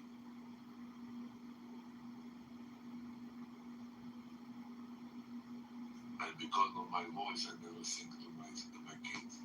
Alright, favorite of all time. I got Brent's gonna get something. Your voice is not. I'm gonna start I'm gonna get this conversation started. I'm always good at this, Rafi. I know Brent's gonna say something for the night. Brent's gonna say something for the night. Shuggy has one of the voices that basically is only good around the campfire and a flashlight to his face, kind of, telling a scary story. That's what I'm talking. Alright, so Brent's gonna say something from the 1950s or 60s. Rafi's gonna say something from the former Soviet Union. Marshall's gonna say something that's from Mexico or southern Texas. But my question is, and I don't know what the fuck I did, but what's your most childhood favorite theme song? Because mine would be the Ninja Turtles or the Mighty Morphin Power Rangers. Gilligan's Island. Oh, that makes sense. You're on an island. Alright, good, Rafi. Something in fucking some Russian shit. We have, Chiburaska. what was the one with the bear? The bear and Chiburaska. So you see me as the character. That's an actual cartoon from Russia. It's called Chiburaska. It's like a monkey with big ears. But what was the one in the U.S. on Hanna-Barbera where it was Masha and the Bear. No. I'm talking like 60s, 70s. And they were like evil duo. Like one was really tiny. No, 50s or 60s or 70s. There's a Russian cartoon had an alligator that constantly smoked cigarettes. I don't know if there was ever a cartoon in the U.S. that had an alligator or any other cartoon character that would walk around with a cigarette in his mouth. Yeah, I don't all times. Yeah, but we're talking theme songs. What's the best theme song? The one that, like, when you hear it, it brings back childhood memories. Mine, like I said, Teenage Mutant Ninja Turtles, Mighty Morphin Power Rangers.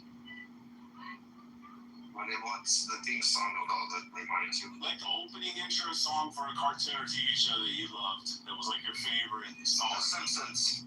The Simpsons. Simpsons. It like makes you like feel like a kid again, yeah. South Park Simpsons. I got my oldest son really big into Mighty Morphin Power Rangers, Teenage Mutant Ninja Turtles, and the original Transformers. Well, Power Rangers, you can take them to an intersection New York and meet an BHI. They look like Power Rangers. All right, Marshall, what's your favorite one? Or Brad already said Gilligan's Island. So, Shuki, what was your Israeli one? Popeye. Which one? Popeye. Popeye the Sailor Man. I was expecting an Israeli one.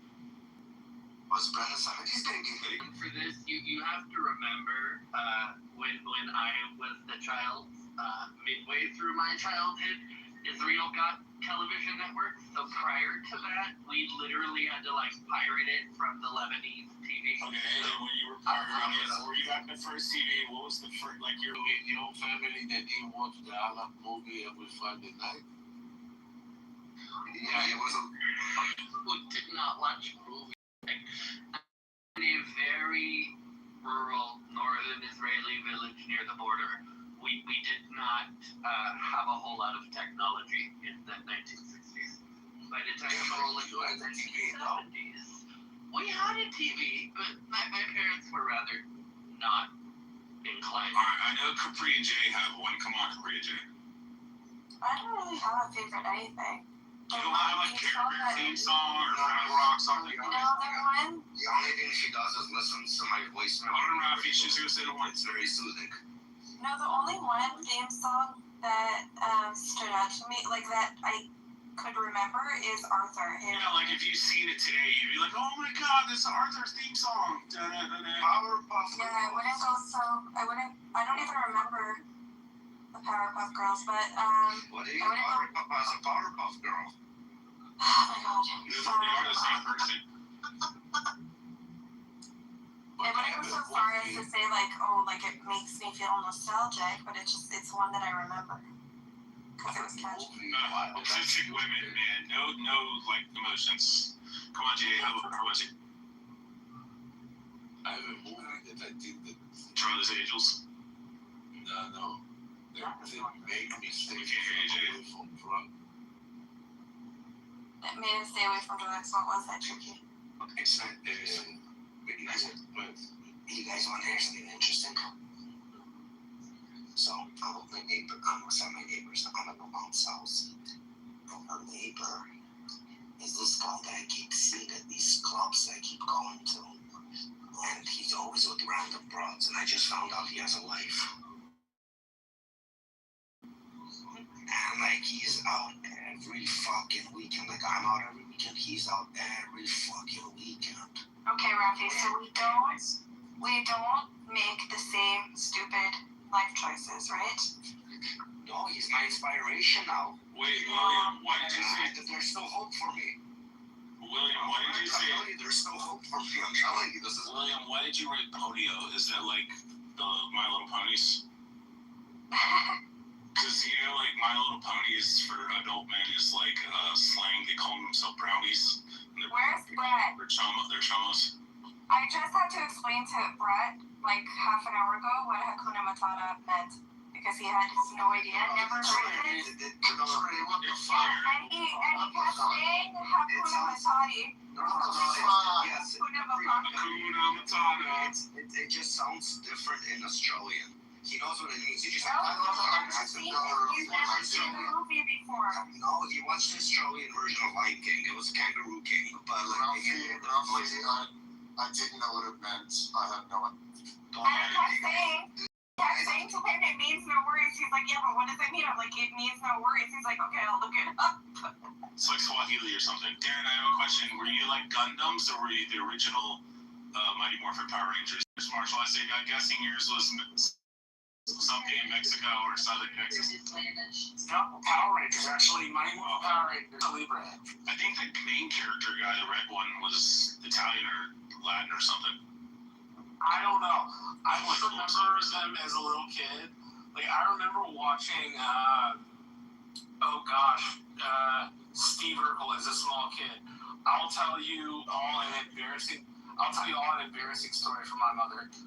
I was probably 4 or 5, and Pan Am, the university down here, had a really good basketball program. And there are basically no black people here, and so there's no. And apparently that just like embarrassed the shit out of her. I mean, okay, my If I brother. had a kid and the kid said that, I would be embarrassed too. So I was living in Texas, okay, when I was younger, like 4 or 5 years old. And my brother in a Walmart walked up to this man who had a huge, he was a big guy, and went up to him, touched his stomach, and looks at my mom and goes, "Look, mommy, he has a baby inside." Did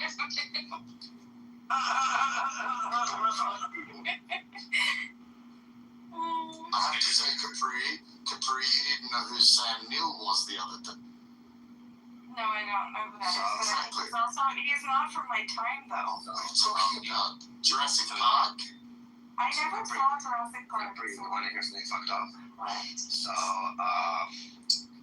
my ex, the fiance that you know of, Yeah. so when she was small, her mom told me a story. So when they moved to the apartment building, with her, a black person came into the elevator with her, and she, like, out loud asked, "Is this man dirty?" Oh no. Because, like, her mom was saying how she needs to go take a shower and stuff, so she, like, basically told a black man, like, asking her mom, "Is this man dirty?" I was a stereotypical little autistic kid. I was in IGA Flicks up in Florence, Kentucky, and I walked up to a fat lady, and I was like, "Why are you fat?" And my dad's like, "What?" He's like, "Shut up, dude." And I'm like, "Why are you fat, bro?" And my dad's like, "Seriously, stop." And she's like, I don't know. And for me, I didn't realize it was bad to ask that. Because you're autistic, that's why. Yeah, I know. So I was Would you give her a favor, dude? our first trip to America, and that was the first time I'd ever seen a Chinese person. And dude, if you grow up in the Middle East and you have never seen a Chinese person, they're fucking terrifying. I'm gonna tell you, I've never been so afraid of something in my life other than fucking Chinese people, because I didn't know faces came like that. I didn't know eyes came like that. It was fucking terrifying. Let me ask you a question. Do you believe aliens, the way that they depict them, like, or like they make them to be, that the Chinese people are the closest things that look like aliens? I've never heard that in my life. Because if you look at their eyes, the way that they, like, draw aliens. Robbie, are you just going off of eyes because they all... Yeah, So I have a question to the room. So these are aliens. okay, so I have a question, Liz. I know you're down in the audience. Just read the chat. What's your favorite childhood theme song for a TV show or cartoon? Also, Bren, second question. What is the second most person that you hate, or the second person you hate the most? Would it be Buttercup or Almost? Because Buttercup. You need to Buttercup. Make Shuki a mod right now. Make Shuki a mod right now. Y'all love that. Hey, dude, we're all famous. Like, why are you letting him stop from me? No, we can't do it. It's still Make Shuki a mod. Make Shuki really good.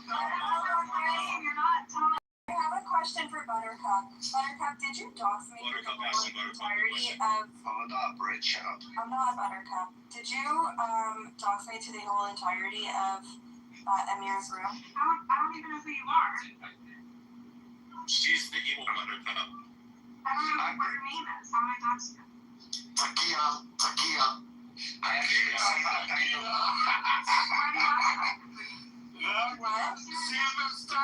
Because all of a sudden they know my name, where I work, the city I live in, my parents' names, all over Facebook. So I don't know you. if you talk to Yael, I don't talk to you. I don't know where else alive to talk about. And Sharmuta. Why are you asking that? Buttercup was around I asked you a question. today. I didn't accuse you. I I asked you a actually tried to question. warn you about that. She's very defensive, We Capri. only had She's 3 people to room, though. It's embarrassing. I'll tell you in DM, but I tried to warn you because I heard them talking when I was Rachel Silberstein, talking about it. Rachel Judenrat. Can you guys stop? It's really mean. I'm like a real Judenrat, Capo, piece of You Listen, Buttercup. Shuki, the Judenrat, you know, she is worse than the Judenrat. The Judenrat were forced by the Nazis to do things. This is the first time. She's doing it willingly. She's doing this voluntarily. This is much worse than the Judenrat. Come up with a new name. The Capo. She's an actual Nazi. Rafi wants me. Rafi, I need a She's much worse than any Judenrat. Buttercup, I honestly think that all of this is coming from a place of like actual hurt that you cause your people. So No, you have damaged the Israeli cause. Randy, but it does. You have given aid and comfort to the enemy, and you should own it. Look at Randy speaking over Capri because he thought it was Buttercup talking. I'm talking to you. Randy, do not talk to my Aryan princess in that fucking manner. Buttercup, let me be clear, I'm talking to you. You have given aid and comfort to the enemy, Buttercup. Soon enough, Robbie's gonna monitor. Just own it, Buttercup. You gave. You were in here the other day screaming for Robbie to wake up to make you a moderator to kick you. Everybody, shut the fuck up. Okay? Another person interrupts, or does a direct insult, will be in the audience. Be I nice. just came on and I'm not insulting her. She needs to wake up. 3 women in the kitchen are making more than sandwiches. No, I said round 3, woman in kitchens making sandwiches, or what else can they be doing? Vacuuming, or come on. Mopping. Oh, you see, you're fucking great. This is like Family Feud right now. You're winning, Ellie. You're winning. I just want to say though, Yes. someone weaponizing the word abuse, just because they're caught. Listen, don't interrupt. Yeah, you're the right. Reminds me. She is a Judenrat. She is worse than the Judenrat. Let's be Reminds clear. me of the You guys can't do that. Robbie's trying to clout chase off the Buttercup. Are you guys all fucking retarded? I didn't attack her. I attacked you. You got that me. Yeah, I did. I said you're clout chasing off the Buttercup. I don't get you. Invert the words and its definitions. It's an inversion of Go back reality. to the title. Let's play charades, guys. What can else women do except make sandwiches? Fuck to it. They don't care. Please don't speak to me. Her name. You're not the victim. Hold on. Her name is Eli. Her name is Eli. Pronounce it correctly. Guys. Yes. Guys. What's great about opinion I got you. Don't worry. is that they're exactly like assholes. Everyone has one. Hold on. What about my asshole? I got a special one. Okay? Yeah, like opinions. Everyone thinks theirs is special. Opinions are like assholes. Well, mine's actually special. You've never seen my asshole. Thank God. Thank And it's God. unique. Jay, that's similar to it, but not all the way there. I'm just saying. But, guys, I know one thing. Why are the Jews still colonizing Israel? What the fuck? I mean, Palestine. You can't colonize where you're like indigenous. Sit on my cactus, Rafi. What about Palestine? I want to know why. Yeah, but he's just trying to trigger Buttercup to like get his room started. I know. She left. You offended Buttercup, Rafi. Rafi, you're mean to Buttercup. Rafi, don't be so mean to Buttercup, Rafi. Don't be so mean to Buttercup. Well, fuck. Everybody's in a iffy. You're belonging to my fucking future ex-wife. She does seem like Don't worry, there's the type of woman I would have been married. I'm not gonna lie. I know. Me too. You're so mean to Buttercup, Rafi. We're all like Because she's pro-Islam. He's a sweetheart. No, she's just. There's something about her. Yeah, I know. There's something about her. Wait, I have a genuine You like question, dumb women? Why is Glow in the audience and not on stage in a bar? Her being dumb doesn't make her unique. Hello, it's I mean, what is it about her that you like? She's dumb and she No, it's just the spiciness. You can tell there's some passion there. It's like all of the recipes for something good and lots of bad. It's just That's just my opinion. Whoever did that. Yeah, make Kitover great again. Thank you. Whatever it beat me, congratulations. I was being slow, but yeah, I was doing it. But you guys beat me. Yeah, you weren't. Do it. Oh, is she gone already? What happened? Yeah, she ran away. They're not Rafi offended her. No, Rafi threatened to kick everybody in the audience if we insulted No, him. it was Randy. Randy was going in on her. No, it was Randy. No, and Shuki and me. Alright, and I said, if a person insults my future ex-wife, will be in the audience. Shuki was being nice. Don't be so I'm just upset. saying. Yo, where are my car keys? Yeah, you're offending Shuki, Rafi. I'm not. Don't offend Shuki's abuse. Yeah, Shuki's we abuse. started acceptable Rafi. I'm going to shut Shuki's mouth. I just need to keep Shuki in control. But the funny part was Rafi said he would kick anybody. And then Shuki immediately comes off mic and starts messing around. Me and Buttercup have a punch. You shot him all down. That's your problem, not mine. It's me and Buttercup. That's your problem, not mine. Sweet, sweet Buttercup. That's true, Shuki. Yeah, and I told you, she doesn't know who the fuck you are. Many times, Capri. Oh, she know. Bye, baby. Oh, she know. I'm telling you, she does. She's lying, Rafi. She's lying. You actually dox people, though, but have you heard her do that? I didn't hear her say things that are like, I don't shit. The Sharmuta the cunt. Again, She talks shy. She talks shy. it's about, the person who doxed her is the one that already has her information. there's the lovely Buttercup. She's on the stage. Hail Buttercup. They don't believe the Sharmuta the cunt. Shuki, stop it. They don't believe you're your ex-wife. I'm your. What? You're gonna be my future. You are the Sharmuta the cunt, Rachel Silberstein. No, Buttercup's lovely. No, I'm not. Rafi, this is Sharmuta. Hold on, guys, hold on. Buttercup, honestly, I think people would stop if you actually stopped trying to antagonize them every single. Why are you talking? Okay, I'm not. She's not antagonistic. She's crazy. No, She's a she'll come in here, she gets voted, that's fine, and then she antagonizes That's the my people. mom. Yeah, she's the Jew that gets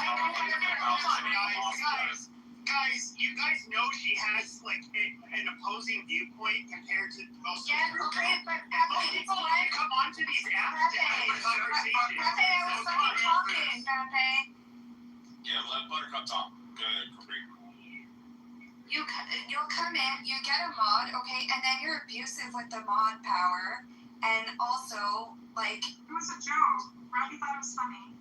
No, but Buttercup, like, but you see it enrages people here. So, People were laughing but- about it. Buttercup, okay, so people were laughing about it so much that they're now all attacking you, and you're wondering why. They're not why they're attacking me. Yes, it is. I'm trying to explain. No, we're attacking her because she's a piece of shit. Wait, I think I noticed a pattern of lacking accountability. I think Buttercup is really sweet. You guys need to stop doing Hey, Pepe, so then go start your own room with Buttercup then. Like, no problem. Shuki's being nice. No, Rafi said that's his future ex-wife, and you guys are disrespecting his statement. That's okay. Oh That's my his god. future Okay, ex. you're really annoying His this out there. future ex, and it can be your present. Okay, it's just Like you. Yeah, Pepe doesn't I'm actually your want to moderator, Rafi. Pepe, I don't think your opinion actually matters because you flip so much that I can't tell if you're like a fish out of water or not. It's like you're always flopping on what you say. Everybody knows what I am. I am flip-flopper. doesn't even know you're a fence sitter. Yeah, he's the fucking magic carpet. He is himself. Yeah, you leave Pepe alone too. What the fuck is everybody going on? No, we said he's the magic cart from Pokemon in real life. I'm not going after Pepe. I've always been honest with what I think about him. I won't call you Pepe anymore. From now on, you're nothing but a pee-pee. A pee-pee hermit. You're just a pee-pee. Yellow and sticky. Pee-pee hermit. I am the grand Buffy of Arizona. That's what I am. Yellow and sticky. Pepe, you don't even know what you Did you are. ever see people? I told you, I'm the Grand Mufti of Arizona. That's what I am. Yeah, you're confused. I told you what you are. You're pee-pee, yellow and stinky. I have a big old package. He has jaundice. He has jaundice.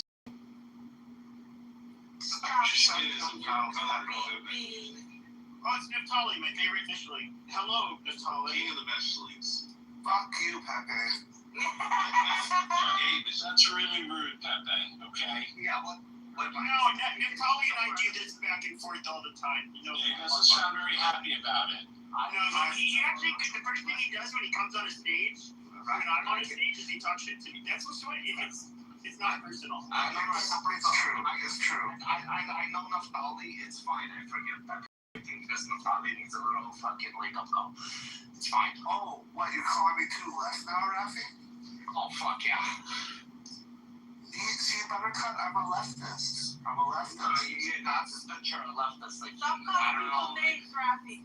It's not like leftist. It's like the October 7th leftist. I'm sorry to say. What is What's that? an October 7th? That's a new category. But isn't that what Buttercup is?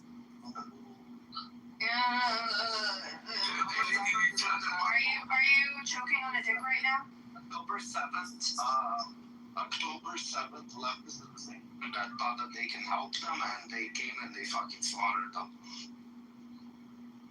Yeah, that would be Buttercup had she been there. Unfortunately. How do the people in the Kuba team are such good people? I mean, imagine you're like advocating for the Gazans, and then you offer yourself as a sacrifice. I did not say that. I said your grandparents that died would be rolling in their graves. That's what I said. I didn't say that they should have died. No, I didn't. I never said that because my grandparents, well, not my grandparents. I didn't say that you should. I said you would have been one of those people advocating for the Palestinians, and you would have been the first one dead. That's what I said. I didn't say that you should die. Put him down. All this kind of lawsuits. Stop twisting. Buttercup, you need to stop twisting people's words. Shuki, hold on, Shuki. Buttercup, you need to stop twisting my words to make yourself sound like a victim, honestly. Hold on. I don't know how we get back to Buttercup. What's it about? Hold on, Buttercup, 1 second. Yeah, where was I going with this? October 7th victims, yes. And it wasn't directed towards you that you should have died, Buttercup. She meant, like, the way you speak. Yes, because they have to say, no, but I didn't say I want you to die. I'm saying that you would have been one of those people who supports the Palestinians. Oh my God, no, I didn't, Buttercup. Honestly, we don't want nobody. manipulative, but Hold on. it is. It's very manipulative. Hold on. We didn't want nobody to die on October 7th in general, even whatever their political views are. Don't get us wrong. But that was just a wake-up call.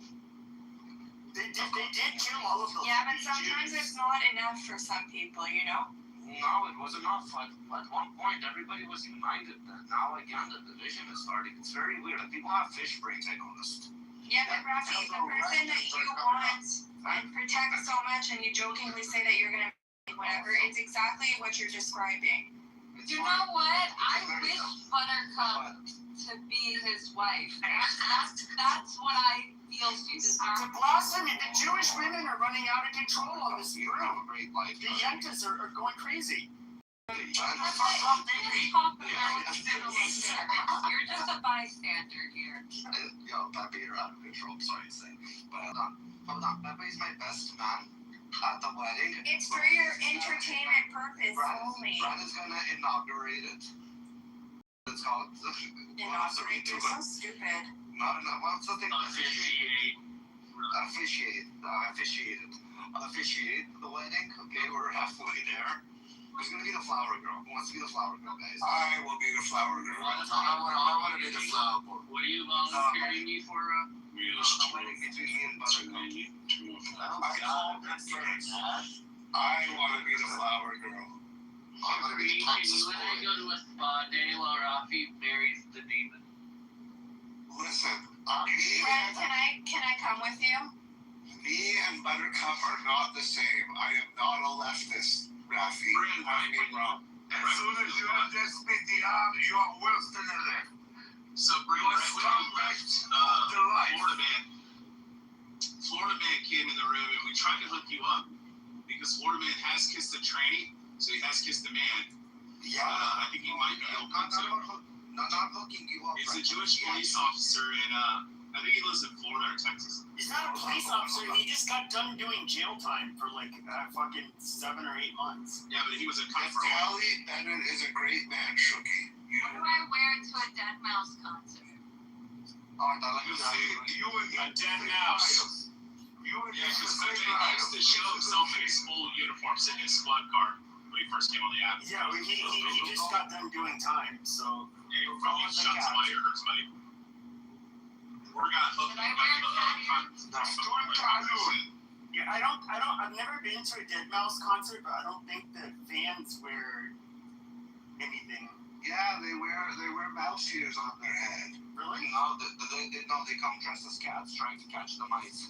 And Ellie is gonna dress as Ellie. You gotta dress as one big pussy. Is Dead Mouse a Canadian or is he? I feel like he grew up near the border. But I mean, yeah, so he's half and half. He's ICE is gonna come in the middle of the show. I went to one of his first shows, actually. Yeah, he's like not even relevant anymore, I don't feel. He's pretty like he's still got. He's done. When it comes to EDM, he still has a lot of sway and pull when it comes to influence. Oh, Brian, did you see the back channel I sent you? Probably not. Let me look at it. Who's relevant when it comes to EDM if he's dead? Rocky, you're a married man. You shouldn't be saying on stage. Dead Mouse was one of the last like headliners that would consistently. I mean, for years and years and years. But now today, it's just a bunch of transient people that they hit the charts just a little bit and then they just We've been called never heard of again. That's not really true. Yes, you keep. Who's big? I'm curious. I said you. Rahab Rufus. No, I just think you might like. Okay, I'll check. Well, I've been listening to Fred again, but that's more like jungle. Yeah, but that's also old. Yeah, Fred again is He's very old.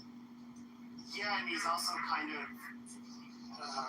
he pops in and out. But I would say Dead Mouse was definitely one of the last like consistent that stayed relevant and had a big influence on. I saw Tiesto a couple of them anymore. Like, I don't know. I don't follow. Who died again of an overdose? Oh, Avicii? Yeah, Avicii. Avicii, I thought he died like over a decade ago. Yeah, he did. We're talking I just about forgot about it. we're talking about like the legends, I guess. Right? Yeah. Well, it's kind of weird. Because it just like kind of today it seems like you get people that are relevant for a year or so maybe and then they just kind of they're just replaced. Well, because everything is about trends and like TikTok and everything like that. Like, what about Diplo? Diplo is always in. That's what I was just about to bring. That's what I was just about to bring up is if you look up. So I remember listening to Future, you know, the rapper, like way fucking back when, and I was like, I wonder when his first album. It was like 2004. Dude's been rapping for like 22 years or something. Same thing with like Lil Wayne. It was like 1999 or 2000 or something. Yeah, but he went off on a big break and now he's just made a comeback. Yeah, like Future, Lil Wayne, 2 Chainz, like all these guys they're still relevant today, but at the same time they're doing it for like 20 plus years. Hip hop is I don't want to be mean, but it's sucked for a while now. Like literally the amount of musical talents, they call it implied chords. They don't even use chords. They do all of this weird, stupid shit, and they went into the mumble rapping like well over a decade ago, and then it's a bunch of fucking trash. Like and I know every generation will kind of rap. What you call mumble rapping is female rap. So I understood the lyrics too was probably like Dre album when he came out with Still Dre. That was the last album I understood lyrics. Now I don't understand one word they're saying. You know who started emo rap? Kid Cudi. Bro, it's like my nephew's like 18, right? Yeah, he's 18. And he's like, oh my god, bro, you know who Future is? And I'm like, did he? Been around 3 years before you even fucking existed. Basically, like, hip-hop music became more of, like, especially when it's a social media, it became more of a, who can up who, like, in terms of showmanship. Like, I'm a gangster, look at what I got. It's who can have, like, the most legit street cred, all of this stupid. But there's another genre is SoundCloud rapper. Yeah, but that's also, like, highly correlated with emo rap. And I'm not somebody who listens to any of this rap shit. Is there like a backpack? Is it called backpack rap? Is that something similar to? I mean, is that a term? So who? I might have made that one up. Probably. Who would you guys think is probably like the oldest, still relevant, like artist or rapper? Drake. Eminem. Run DMC. Eminem. Drake, how old is Drake? Snoop Dogg or Is he something? like is he in his 30s? You think Snoop is still relevant? But Eminem is still rapping. Like culturally, he's came out with a couple songs, but Yeah, I think Drake was kind of like the downfall of rap. I saw him as a incredibly talentless person, at least in comparison to the people who came before him. But there was this huge industry push for him. And Is Jimmy in a wheelchair? Because he's half Jewish. Do you hear me, guys? Because I think Eminem still raps, and he just came out with some new stuff. yeah, he's a geezer. He needs to put his game down. No. Yeah, but you asked the question about who's still like. I don't think What about Dre? there is. I don't know if There there's is like. something else. Hey, look, bitch. What do you mean? She looks like an old lady. Yeah, she does. But she did just have a few EDM releases that actually started to do pretty well recently within the last month. Now, in the 80s, she was all the rage. She was young, attractive. She could move well because, that's what happens when you're in your 20s and 30s. Now she's this old woman trying to control embarrassing. Yeah, but you know what? It's nostalgic for the people that used to listen to her, like when she was. It's like the Backstreet Boys, like they move like they all have back problems and arthritis, but it is nostalgic, and I enjoy going to see them. They're 20 years younger than Madonna. Yeah, I know. Just some perspective. Madonna's like 68, right? Yeah, Madonna's too old to be doing this shit. Like even Cher, she had a run up until her late 50s or 60s. I believe was in her 90s. Yeah. And I'll say this, at least she had. This is She before aged more gracefully though than Madonna. Yeah, she's also got darker skin, which usually means they're less prone to wrinkles. But I would say that she's somebody that also had like Madonna as well. She had natural talent when it comes to being able to sing. I'm not saying like they're great vocalists, but they definitely have a talent. Yeah, absolutely. It's everything. I mean, Madonna ended up being everything, including an actress. Not a great one, but she did good movies. But she could sing. Okay, she was a better vocalist than most people could be. But does that make her amongst one of the standout great vocalists? No. Could she be Celine Dion? No, none whatsoever. We're not going to compare the two. But I would say that the standard is if you can headline the Super Bowl, then you're a superstar. And she could have either she did or she could have headlined the Super Bowl, in my opinion. I don't think Celine could headline the Super Bowl. No, but she's. That's the thing, though. Is just what makes a great performer. So Michael Jackson, for example, would hit all of the boxes. He can sing, he can dance. He did all of the shit to put on a really good show. He acted too. Yes, but was he the best at any one of those things? No, but he was very good at least all of those things. He's certainly the best dancer. Very good. Yeah, dancing is probably where he was The Thriller album was the biggest album of the decade, if not more. When Thriller came out, it was the biggest selling album of all time.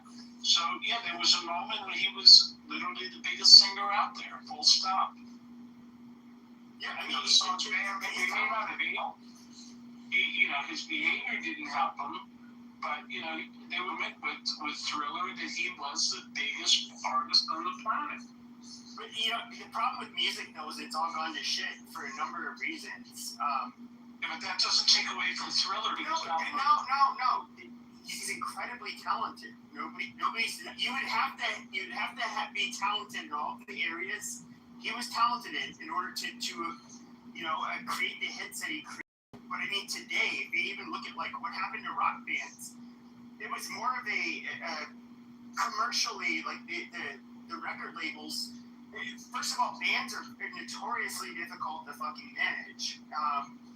And they want to break up. They want with solo artists, and then they come up with these fucking formulas, and it starts to sound like rather robotic and it's soulless, I guess you can say. And like, music is really just like sucked fucking dick. Like, I don't think it's a nostalgia to look back at, whether it's the 2000s, the 90s, the 80s, every decade going back to the 50s even, and say like there was something way fucking different about these people. Today, like the music is so fucking flat and boring and sucks. Yes, you could understand the fucking actual words and lyrics. I don't understand words and lyrics of the new rap songs. Seriously. Ruffy, it's amazing that you understand English. You don't speak it properly. That was uncalled for. Okay. I'm not gonna lie. Ruffy, I'm sorry I hurt your feelings. So like Rafi, didn't hurt my feelings, but that was just uncalled for. Rafi, when I came on here, we like the rooms I used to do. A lot of black people were coming in my rooms. No, when he's talking about rap music. So much slang. I did not understand them because it like. Do you know what speaking in code is? For example, that was one that I did not understand. Why are you speaking in code? You mean like Yiddish? Or stay on code. Actually, stay on code was how they would put it. No, it's not Yiddish. No, it's like black. This is like African American. Stay on code. It's derived from pimp culture, but what it essentially means is that if you have an outsider, don't show your cards. Keep it private. So you're speaking to a white man, therefore stay on code, sister. Like you don't entertain them with certain things. And that's what a pimp would do. This is where it comes. This is where the language comes from. This is stay on code. In other words, watch what you say to outsiders outside of me, the pimp, and my hoes. It's very lovely, but they're just like word like terms like no cap. Like what the fuck does that mean? I don't know what it means. I know what it means. I don't know why. But I mean, there is a lot of slang that you're gonna hear it, and you're just gonna be like, "What?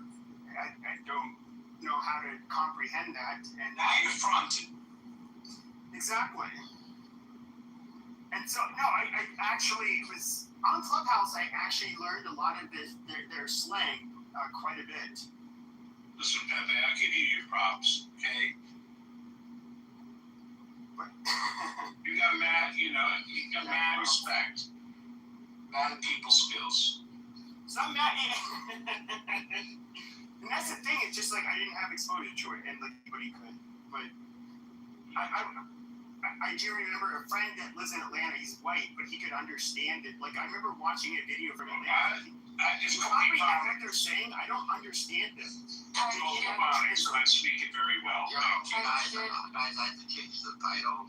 The room title is White People Teaching Black History. Teaching ebonics. I'll teach them ebonics. What the fuck is ebonics? You know what ebonics is. You take the word business. I swear to God, I don't know what the fuck ebonics means. Okay, it's black slang. Take the word business. There's 3 words. The white man to know the black. So it's basically now they African American vernacular English. No, it's Ebonics. Big net, where you put a D in it. Big net. Is it because they have a gap between their teeth? And then another thing is big net.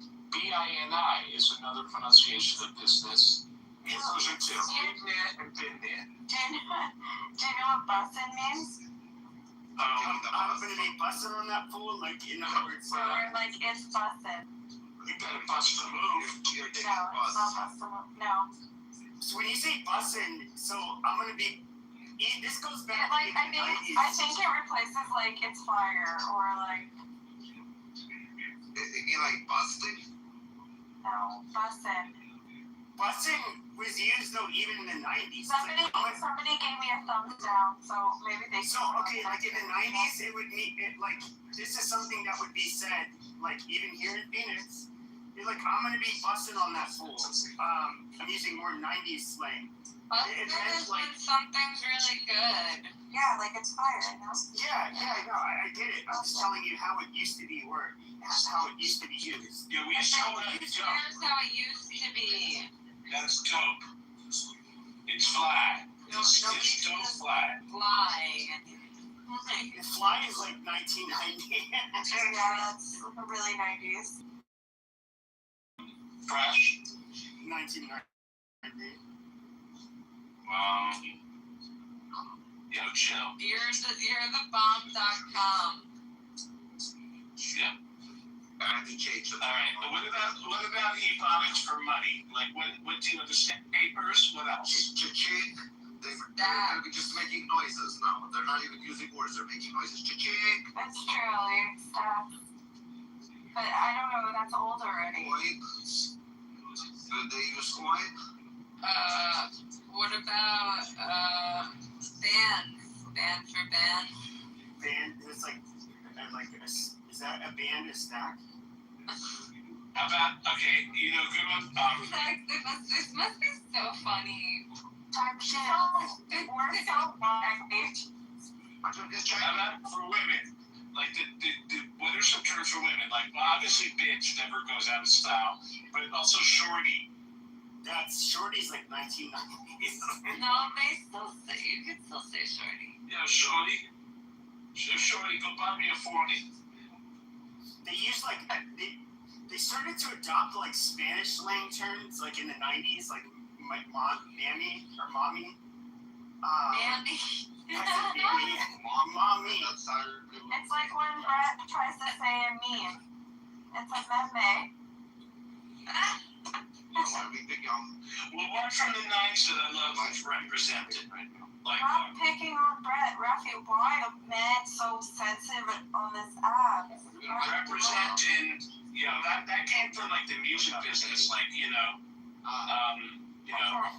Even the Beastie Boys, these Jewish white boys, would say they represent, what is it? I forget the name of their MCA in their lyrics. They would use that term. Right. Well, MCA was one of the rappers. He was one of the guys. Oh, there you go. Right. One of the guys. He was, you know, he was one of the three rappers. He was, you know, that was Alan Hurwitz was MCA. No, Adam Yauch was MCA. Yeah. I mean, rebellious little shits. I mean, singing songs about drinking the booze, doing angel dust. Dude, they made a lot of money. Right? Yeah, they did. Obviously. They're worth about $25 million each, at least. Yeah. Yeah. Well, ill was a big word for them. License to ill. Ill communication. That was a big word for them. Going back to Brooklyn. Yeah. Brass Monkey. I can think of some of their songs. Right.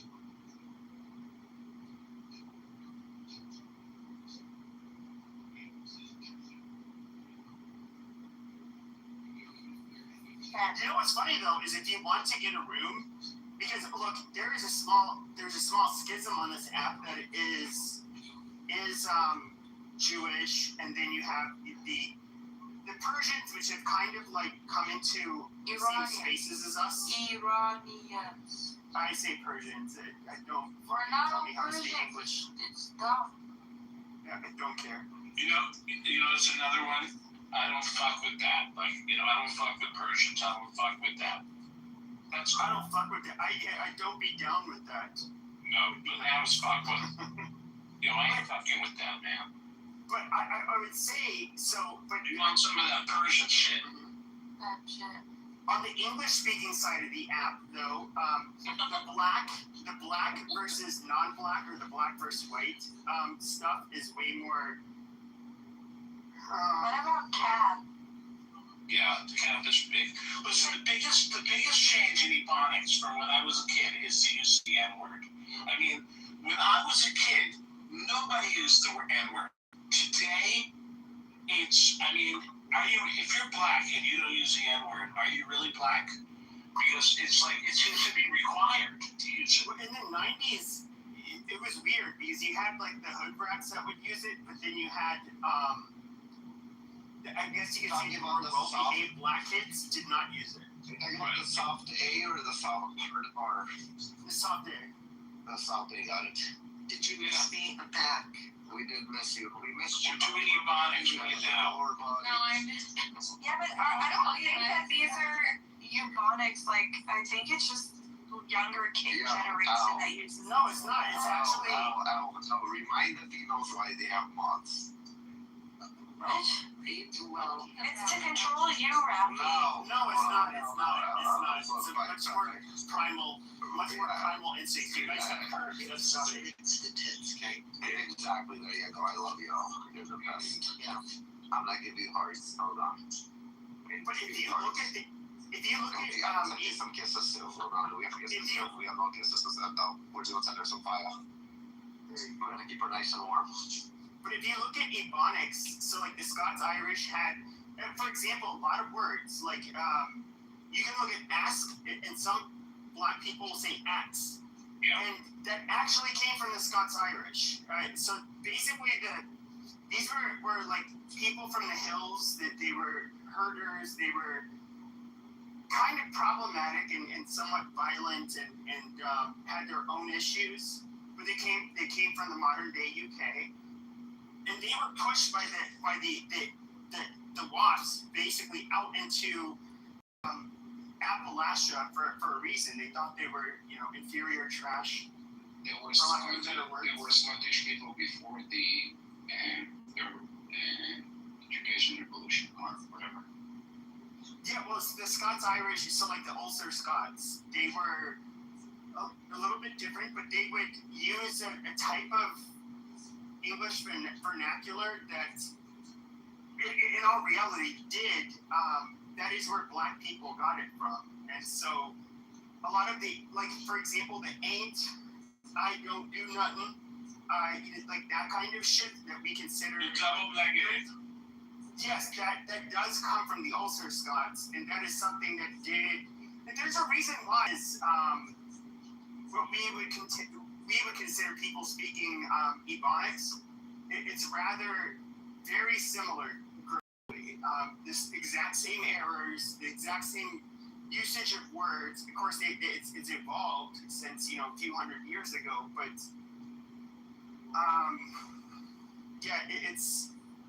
it was kind of taught to them. So I'm just trying to be fair here. Cap.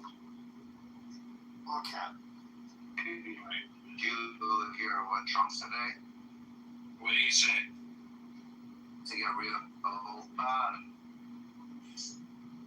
What? So Trump has where is it? New U.S. strikes on Iran military sites after Trump warns it's about to get really bad. In quotes. Oh yeah. I mean, they were hitting them for 7 hours straight, apparently. The thing about Trump is that, yeah, I know. In my opinion, we can't take it serious, but But it's just like the original sin was just like, look, I don't for Iran or the IRGC. Like I good riddance, get rid of them, but just us attacking them. If you don't have if you're not well, the U.S. has the teeth, I guess you could say, per se. But if you're not capable of using your teeth, why would you attack Iran the way you did? It's not, they obviously called their bluff. I think they're more than aware that, the U.S., at least when it comes to this, they're not, it's an incredibly unpopular war. They're not willing to allow their men and women to go there to fight the war for them. Any of our allies, they're not going to send their sons and daughters. And so, what do we do at this point? Well, actually, the tune is changing with the allies, if you haven't noticed.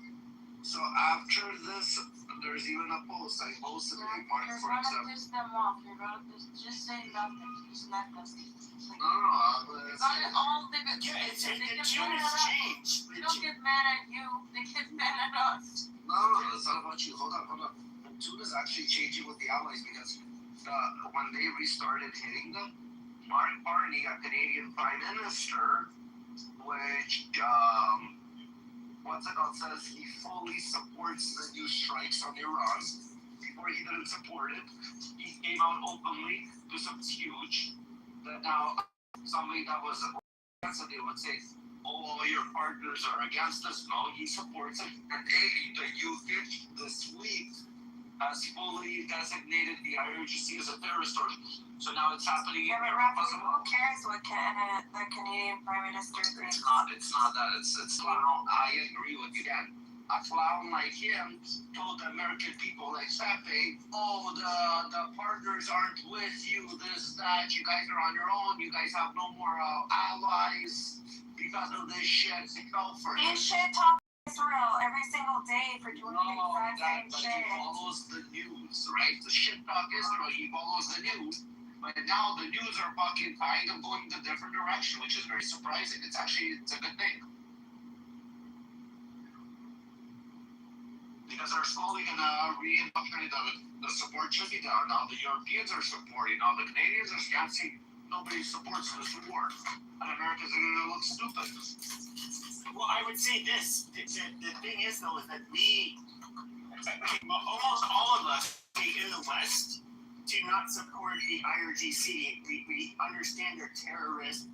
They're bad. They mistreat their own people. There's literally nothing positive I can say about them. I mean, they completely belong in the basket of bad people. And so, threatened to kill the president, threatened to kill all these people. Doesn't matter to me. Good people. Good people. So, but the reality is, though, is that our Westerners, this is, once again, you're trying to say, like, oh, this is Pepe's belief, this is how he personally feels. I'm telling you about the popular opinions of the people. They're not on board with sending their sons and daughters to Iran. Yeah, but I'm sorry, Pepe, when you sign up, in the army, you sign up to get for the possibility of getting deployed for war. So you don't get to pick and choose where you want your kids to go. Unfortunately, that's a choice. Nobody made them sign up to be in the army. Yeah, you're doing the military protection. The people are not the people protecting the military. It's very weird how it all around in the West. If the people are trying to protect the military, so the military protecting the people. How the fuck you guys are working everything backwards lately in America? It's becoming funny. I'm really tired of Americans going to war. Every generation of my family, from the very fucking beginning, and I'm not exaggerating, before this place the country went to fucking. Yeah, exactly. Do you think Israel is happy that their kids are going to war? It makes no man. It makes no man at the end of the day. Well, it makes you fuck the country. Exactly. And they're all upset about, threatening President Trump's life. Okay, but nobody looks at all of the lives that were lost and taken on October 7th. October 7th. So it's okay. So hold on, it's okay to start a war because of a threat on somebody's life. When actually lives were taken, you shouldn't start a war for it. First off, you're wrong. Because if I'm not a Jew and I'm not connected to Israel, I shouldn't give a fuck about October 7th. Exactly. Correct. Yeah, stop October 7th.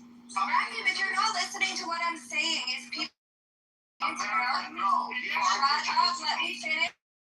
Let me finish a fucking sentence, and then you can reply, Rafi. Okay, I don't want to fight you. Shut up, or else I'm literally gonna move you into the audience if you don't know how to. None of this shit. None of this shit. Okay.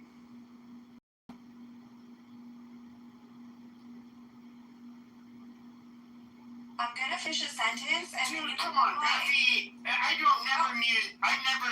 never move mods. This is fucking. Move another mod into the audience. Anyways, Rafi, let me finish my sentence before you jump to conclusions and you make it all about you and October 7th. What I'm saying is that it's okay for you because our citizens were murdered.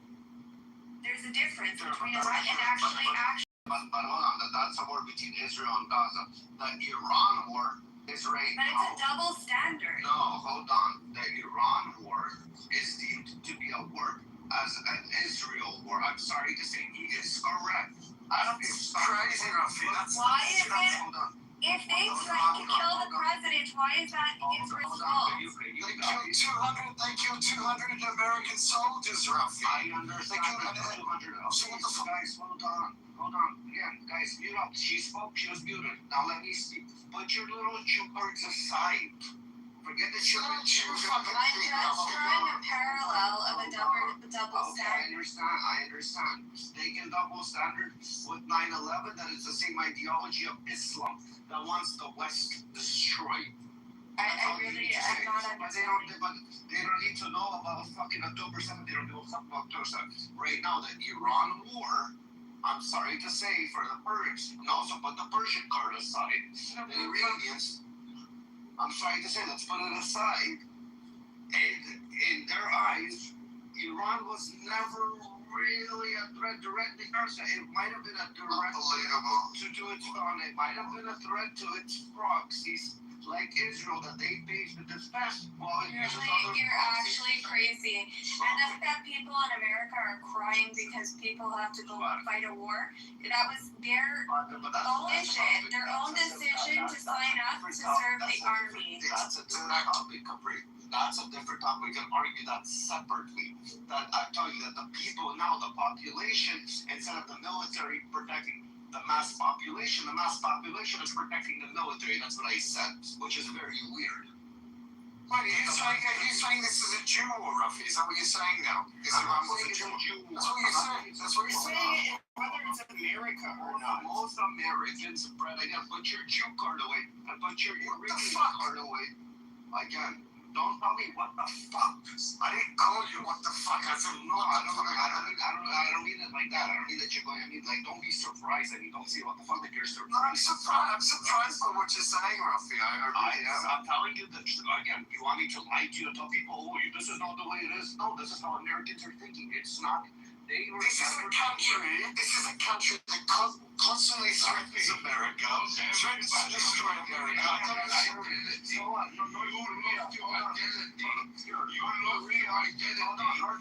North Korea is a threat to America, but you don't see America invading North Korea. Why? Wait, Rafi, if I threaten your kids, you're going to wait until I take action.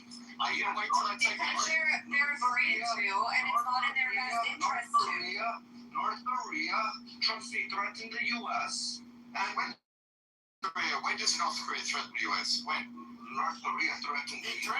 They've been threatening us for decades. Look, here's the thing. Is it like as an outsider?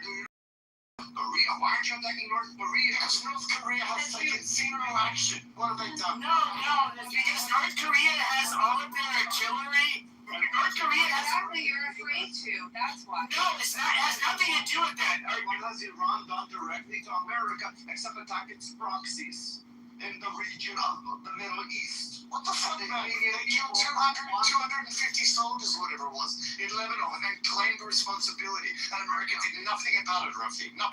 Okay, sure, but we can. I don't want to get into other. Here's what you don't get. You see, wingers have been turning on Israel. Not because of what's happening, what you guys are doing to the Gazans, not because of any of this shit. Okay, what we see, and this is literally where I have been. Can you probably start yelling ever, Pepe, please? Like, Sure, honestly, please. right? Okay, can you not? interrupt? Yeah, but my ears are bleeding. Okay, can you not interrupt and then I can talk? You are allowed. Yeah, you're. Okay, so where people like me turned very skeptical of Israel is that we do see this as like, hey, we have an enemy. Oh, by the way, Iran is the biggest threat to Israel. It has been. We all And to America. and they're not our biggest threat. China and Russia are much bigger threats. I mean, literally. But when it comes to us saying like, well, no, we're not really. You're trying to justify something as an average American that has no connection to the land of Israel. Exactly. That's why I'm trying to make this point. To this Judaism track that we all stick to. Okay? They believe, again, what they believe. Don't tell me what the fuck, or I'm telling you the actual facts, what's happening in America. What the fuck? But Americans believe this is a war for Israel. Because especially how the media portrays it. On top of it, because as soon as Trump comes in, they always say, oh, he's licking fucking Bibi's ass. He's licking Bibi's balls. He's Bibi's puppet. Right away. And you know it's true, and Americans are eating this, sadly to say. You're not going to change people's minds on Clubhouse to think otherwise, because you're sitting here with fucking 6, 7 fucking Jews. They're saying, oh, it's a war for everybody. They don't see it, it's a war for them. Yeah, but Rafi, maybe you don't see it the same way. Americans You don't see it the same way as us because you didn't grow up with a connection between and Israel. That's why I said, that's why I said, put your Jew card aside, put your Iranian card aside, and now it's not average American. No. You just admitted you weren't. Rafi is correct here because when they have no connection to that land, yes, they have no connection because the average American never felt. I'm sorry to say, But they think that it's okay because their president was. Rafi, their president was threatened. It doesn't matter. We're not going to go to war for that.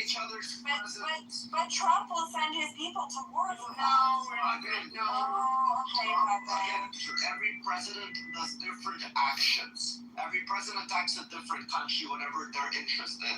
They had some agreements until they decided to threaten him, and now there's no longer an agreement. Just the timeline, how it all unfolded, because people were mad at what happened in Gaza, that they were getting indoctrinated, that average American, uneducated American, or educated American that has been pushed the fucking propaganda into their head, that the Jews attacking the Gazans, so they hate war because their interests are aligned with Israel when there's already built up here. We're talking about a bunch of ignorances.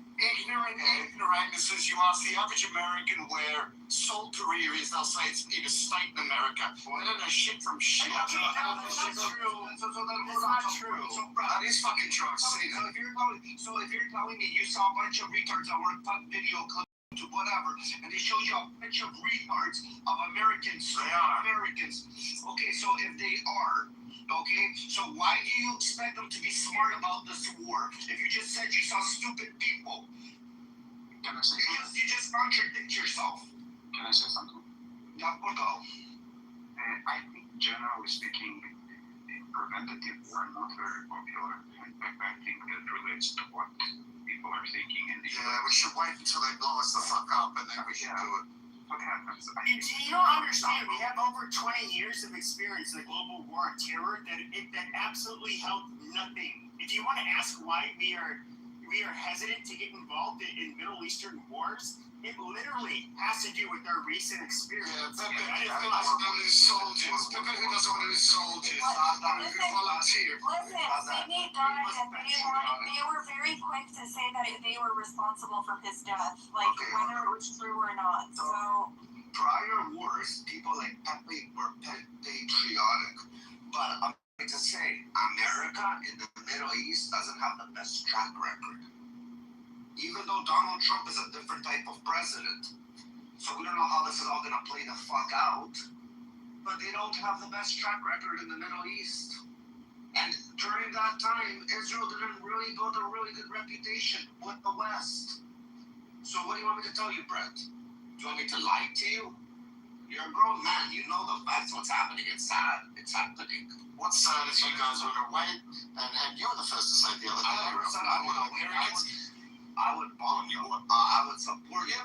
Well, I kind of get it. I always say, you're leading a war for your children. Right.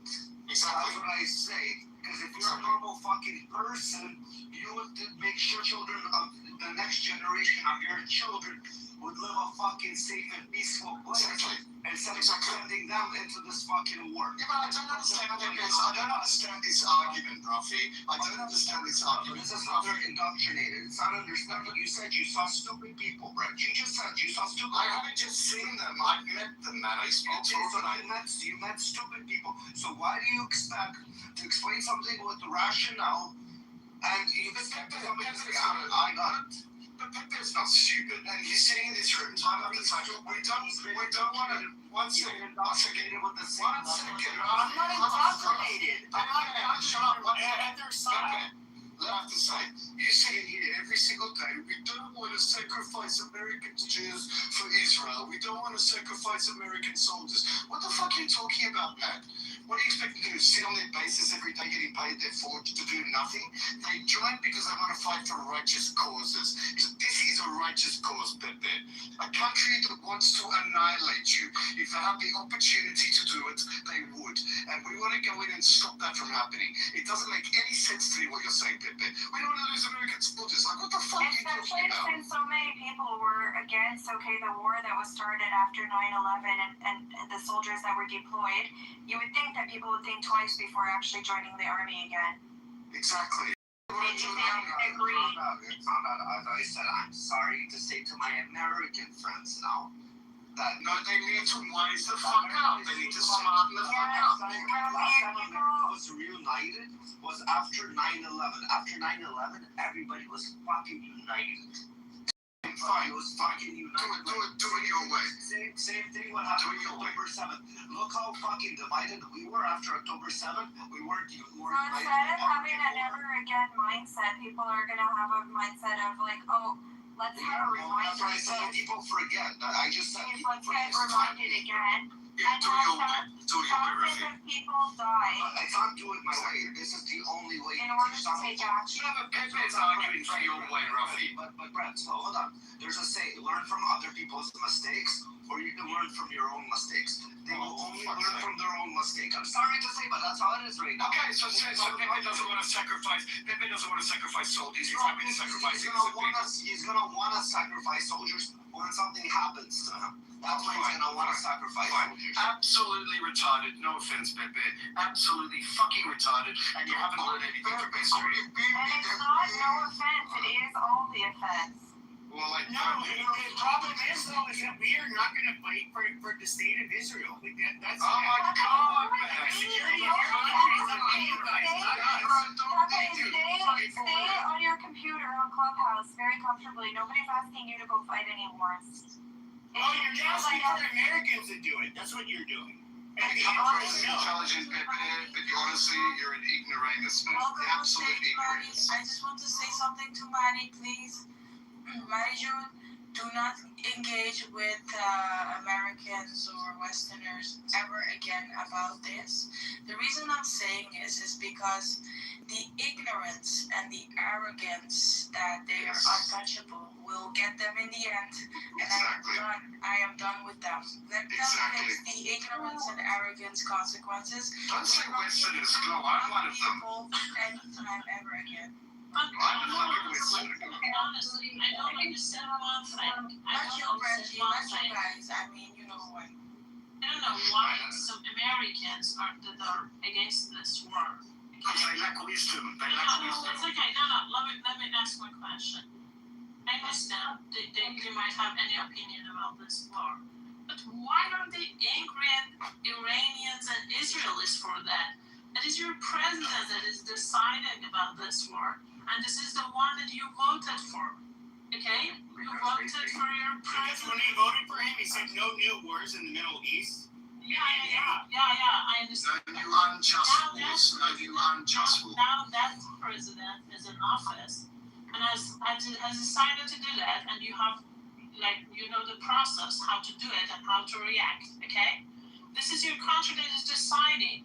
Why are you trying to make it about us? Like if we said that we want the war, Donald Trump changed his idea and started attacking Iran. Is it like this? I changed the title of the room. You don't understand. Why do you think it is about us? Why do you think it is about what we It's think? not about you. People looking for someone to point the finger on. And the Jews, it's not. It's the Jews, it's the Iranians, it's everything besides himself. It's also Santa Claus. Because this fucking loser piece of shit that Can you finish? Can you, Pepe? you see a child next to me. You see a child next to me. You're my cactus. You see a child and don't teach me how to talk. I'll teach you how to fucking talk. You're not. Rafi, No, you're not. You can kick me out. No one's kicking you out. No one's kicking you out. Don't tell me how to talk. Rafi also realized, okay, that he grew up in the country. His kids serve in the army. That's why I said put the Jew card away. No, It's stop. not you, We're fucking talking about. You don't believe in your Judaism. It's your fucking problem.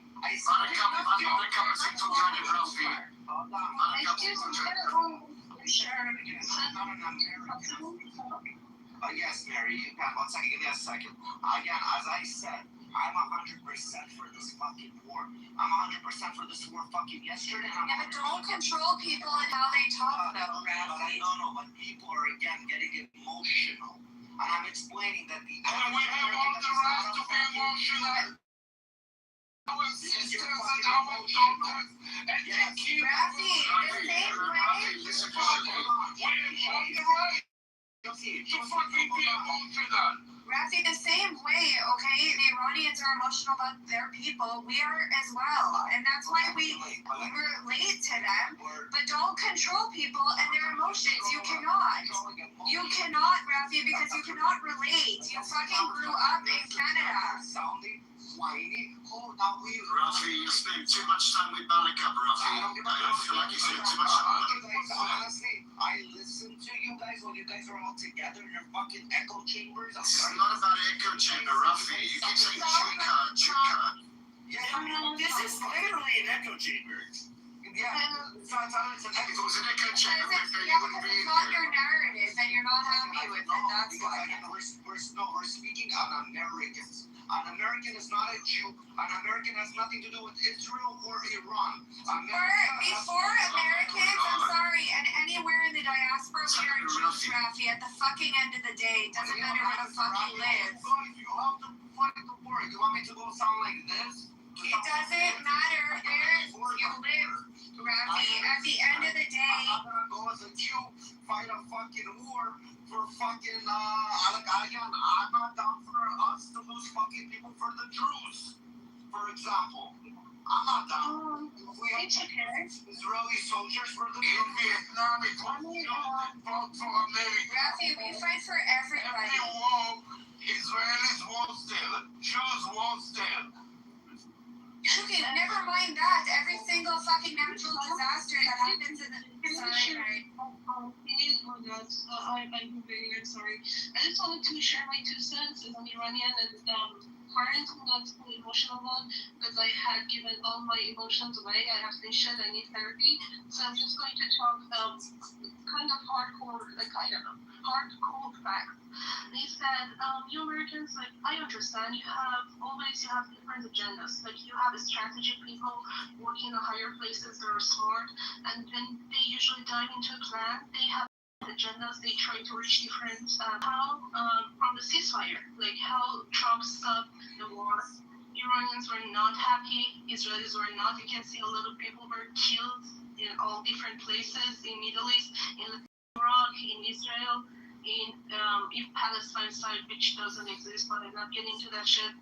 And also in Iran, who were executed. But you don't give a shit about that, so I'm not getting to that. You are here for a deal. even now Trump is fucking them in the ass. He expects something in return, something financial, some incentives. So you guys are not really here to play hero. And by the way, none of you have military power. I mean, some of your family members can be military, but you are not high decision makers. So you cannot stop your president that much. The Congress couldn't. And Trump made sure of that, which was very smart of them. They have no saying in the ceasefire or any war, and it was a very smart move from Trump's side. Yeah, neither do you. You don't have any power. Yeah, but playing like you're here for being like I don't know, for a reason of being a hero. You're here to like Ukraine. You got half of the mining rights, so I guess you expect something in return. Yeah. Yeah, that's what I meant, Mary. If America is involved in this war, that's because Donald Trump believes that it's for America's benefit. Okay? Yeah, he insists there is some benefits for America. So if it's true, if it's Donald Trump's decision, which is your president. So if you're mad, you should be mad at Donald Trump. If you disagree, you should disagree with Donald Trump. Yeah, but that's not like I agree with you, but when you Guys, stop. Everybody stop. Who removed KK just now? it was me. Why did you remove KK? You could remove me as well. Why did you remove her? Because she's retarded. What is she retarded of? What is KK retarded of? Like, what did you do retarded? Seriously, like, what the fuck? Okay, you could remove me, Rafi. You're honestly, you like literally just lost your mind on it. You lost your mind. Just talk about it internal, guys. Talk about it behind the scenes. What did you do? Is it KK that's Asian? KK, yeah. KK with the big boobs. That's the one that Rafi. She literally lost her fucking, like, you didn't fucking her, you bitch. She literally lost her fucking husband in the war. She's a goddamn Gold Star widow. Okay, I didn't know, Pepe. Okay, no, but it's just the amount of disrespect is a fucking lie. Holy okay, shit. If you're a spy, you did not remove me. Pepe, I didn't fucking know. Mind if I answer from the Trump voters' position? Go for it, Joe. It's all you. Thank you for having me on your stage. I've come on many other stages than the presidential. Look, I mean, realistically, voters voted for Trump because of a strong domesticity that would benefit us, the voters that have lived and advocated for Donald all these years. Yes, we prioritize the things in our life more than the world. It is what it is. I mean, you can't blame us for it, right? We just be in this country, and we advocated for Trump for many, many, many, many years. Many of us go back to 2016. We had to have a lot of fallout between our family, and I realize you all go through a lot of struggles too. And your positions are related to what benefits you in your life with Donald Trump. But you can't blame us when we advocate for a strong domestic policy. And that's largely why the war's not popular. And it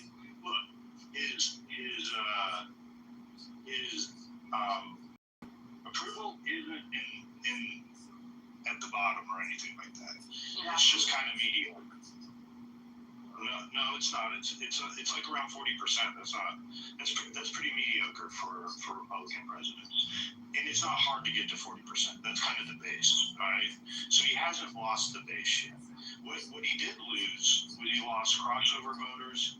He lost a lot of Hispanic voters. And a lot of that stuff has to do with domestic policy. It doesn't even have to, with Iran war. The Epstein flub with the rollout and the messaging, that was a big flub. So all these things added up together. It's not, the Iran war is definitely not at the top of our agenda, but keep in mind how they sold this to us from an American voter's perspective. Look, in and out in 2 weeks. With the bombing last year, he stayed afloat. He was still above water. But once this has dragged on, You hear the complaints. How many times does he have to say the word's over? But I get it. I'm realistic with it. And I'm a Politico. And look, I poll red no matter what. I'm going to support Donald Trump. It takes a lot more than this for me to give up on him. Even though I'm a dub, I don't want wars. Right? Realistically, I don't want wars. I would hope the Middle East gets their shit together and starts policing themselves. But if you want to know what the agenda is really about, it's about saving the petrodollar. Because if we lose the petrodollar, what we here in America we know of our life will change significantly. It may be across the entire world. The global economy, like it or not, is because of the American Navy. We're the ones that have largely defended all the trading routes. So it's really important for the whole world, as we know it, that America stays strong. And that's kind of, look, I get it where y'all are coming from. I'm sorry if y'all have any animosity that we don't have the same. Why do people keep saying that? Listen, we know America is here for their own benefits. Okay, we know damn well, you know damn well, we all know, we're not stupid. And we know that, exactly, and the Americans voted for this as well. We know that too. Okay, Americans voted for this. Okay, and so they're here for their own benefit. And that's that. Don't be sorry for us. Stop addressing us, please, as if. Just don't. Like we're stupid. Okay, cool. I mean, I'm not talking to you like you're stupid. Then why are you surprised about many Americans not supporting the war? No, we're not. Mary just said exactly what you said. 1 second, I interrupt the room. Guys, I interrupt the room. I'm going to be opening up another room and we're going to have to migrate, guys, because I want some people to return. But yeah, guys, so we're going to open up another room for us. Pepe's going to jump in and post it on the Jumbotron. Just migrate there. And it's going to be a sick conversation. Give me a second. I'm just saying that Mary said the same thing as you, Joe. She said the same thing. I mean, should I not spoke then? No, I just mean people. I respect what Joe just said, Globe. I don't know why you got defensive. I respect what Joe just said. Being sorry for us. You don't need to be sorry for us. Just don't. Well, we need to be sympathetic to the cause, Globe. It's not about being sorry. What Luminance was condescending. Like, we understand we have one of the highest IQs in the world, but the IQ doesn't count because we have different types of intelligence. But what she meant is that we understand because we have been fucked over by USA before under a different party, which was Democratic Party. They always fuck everything up in the Middle East. So that's why we were kind of happy that Trump. And he made one little mistake, and that was giving a chance to the mullahs. Like, he was saying that he was testing them, but dealing with them actually, like, I understand that he wants Arabs business because a lot of Arabic countries started buying weapons from you. You got $19.1 billion deal with Qatar over buying a foreign direct investment, FDI. So I understand that this war can be kind of like a showcase of weapons for Arabs to buy new shit. But at the same time, we understand all of this. We have to, because our existence depends on it. Israeli people's existence depends on it. So we understand that. And yeah, I think that's what Glow meant. And what Joe was saying that it actually makes sense, and it was very similar. Like, it resonated with me, and I understand. But I think the mistake with America is that they were staying too long in the Middle East. That was your first mistake with Afghanistan and Iraq. And I think average Americans agree on that you have stayed too long. And you should have finished the job way sooner. I understand that these fucking mullahs are fanatics and it's very hard to do so, but I think you should never make a deal with them, even if it gives you Arab business or something.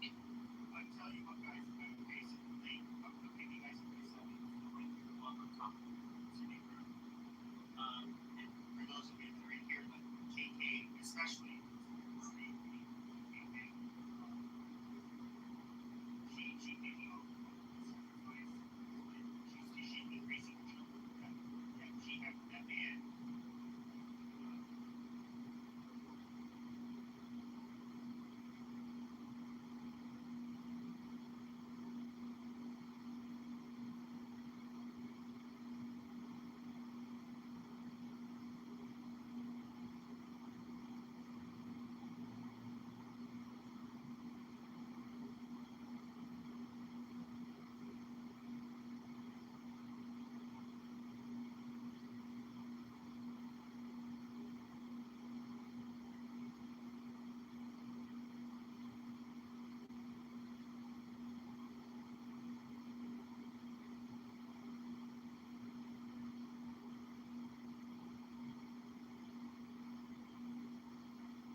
Phase one, street argument.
He's trolling. He's a trolling company. I'm not trolling, to be honest. It's not America's undivided. So America's not divided. It has always been. It's the democracy that they have that allows democracy. It's supposed to be education. But the problem is it's the weakness. This is the weakness that America has. No, exactly.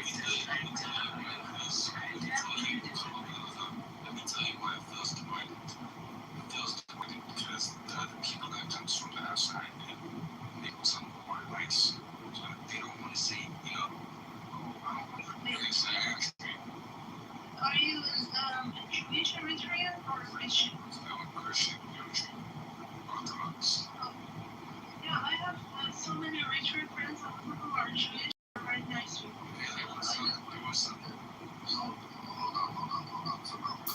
It doesn't matter that there's immigrants that are coming into your country and your neighbor is afraid to say, you know, like, you came from this and that, and they want to put them in or something like that. But Americans are divided on politics. Iran, Americans are willing to cut up because they cut their fucking mates. What's Donald Trump want? Because they held up with us up to the fucking head. That's the kind of democracy that they have always had. Americans aren't talking to family members, but are talking to their mother or father because they this is the thing. Many people now is American. Many Christians have democracy is the weakness. We acknowledge it's something wrong. We need to fight each other. We're having what you say. People don't talk to each other. This is the same thing that happens in Iran. We are in families, for example, half of the family are with the regime, half are not with the regime. You know, against the regime. So that's something normal in every society. Many people in Russia don't support Putin. Okay, or something. Yeah. I think this person listen, that's why listen, as many fucking assholes are, as many opinions are. But it's not as bad. Democracy has an opinion. So weakness is, and I think that's dangerous what you're saying, Rafi. But it's dangerous, but it's not dangerous. Allow that freedom to people that got indoctrinated right now. This generation that's been being raised for the past 10 years has been getting indoctrinated in colleges and high schools. Teachers being one-sided and pushing a one-sided narrative. Are the next generation is going to be woke. The baby boomers are the baby boomers are the majority population for the same time. Soon stop voting, and these votes are going to be the ones that are going to be counted. But they could destroy America with them.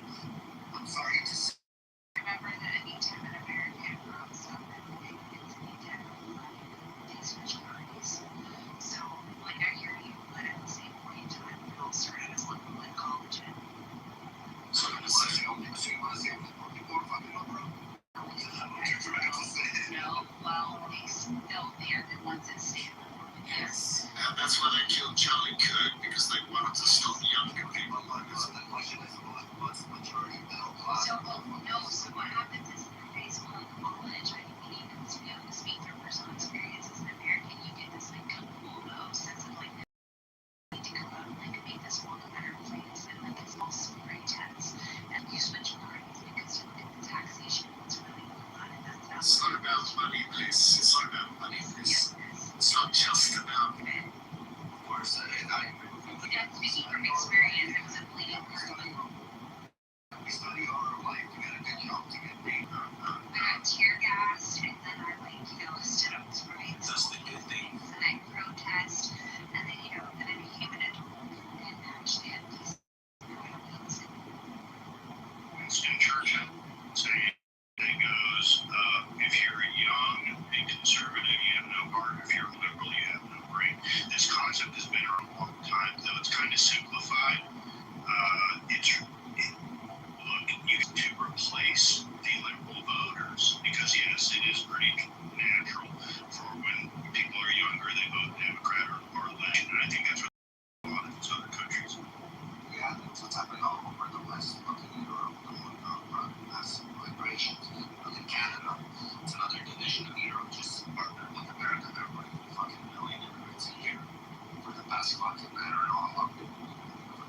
So that's why if you're American, you shouldn't listen to an immigrant till you're divided because he's the one that's really trying to divide you. Unless they're immigrants. I'm not talking about traffic. I'm talking about general.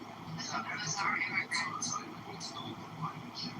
So the problem is, it's the people themselves, because you choose as an American either to better than me and to let them, and you choose not to allow them to immigrate, to assimilate into your culture.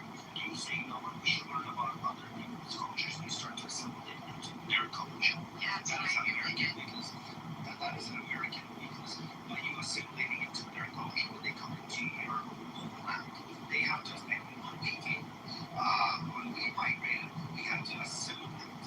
We didn't push the narratives. I want Russian food. I want fucking this, that. No, we learned the language. We opened up our business. We paid taxes. We assimilated. But now what we see is that the people are coming into the country. They're forcing the population to basically make their view comfortable and say that we have to now assimilate to them. KFC becoming halal. KFC becoming halal in Australia, for example. You forget about KFC. They made Wendy's halal, which the main burgers, the fucking baconator, the cross contamination. I don't understand. Everything you said, Effie's right, okay? Everything you said at this part is right, but let me tell you this. The system that exists in America is self-healing, self-correcting. That's what I like about America. So even if such issues occur, it will correct itself. Pretty much. Alhamdulillah, inshallah. About this topic, I want you to go on YouTube right now. It's about a 20 to 30-minute documentary. It's a scary fucking documentary. Okay, so this documentary was made 40 something years ago, 40, Joe, sorry, I think you have that chat. he said this is a KGB agent.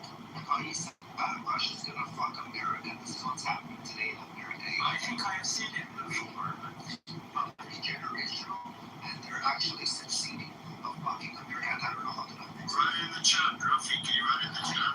I think Rafi, I've seen it, but I don't think if the KGB was that much powerful in doing so. Okay, I have reasons to say It's not how but anyways, I don't know, Joe.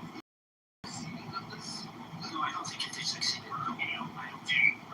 Subversion is one of his main topics is subversion. Yes, the communists have subverted America. That's why we have Donnie just elect the rest of the It's just in one state. First of all, it's just in one state. Second, The state that it's 11 has happened. If my father you can switch the state where it was the closest to home.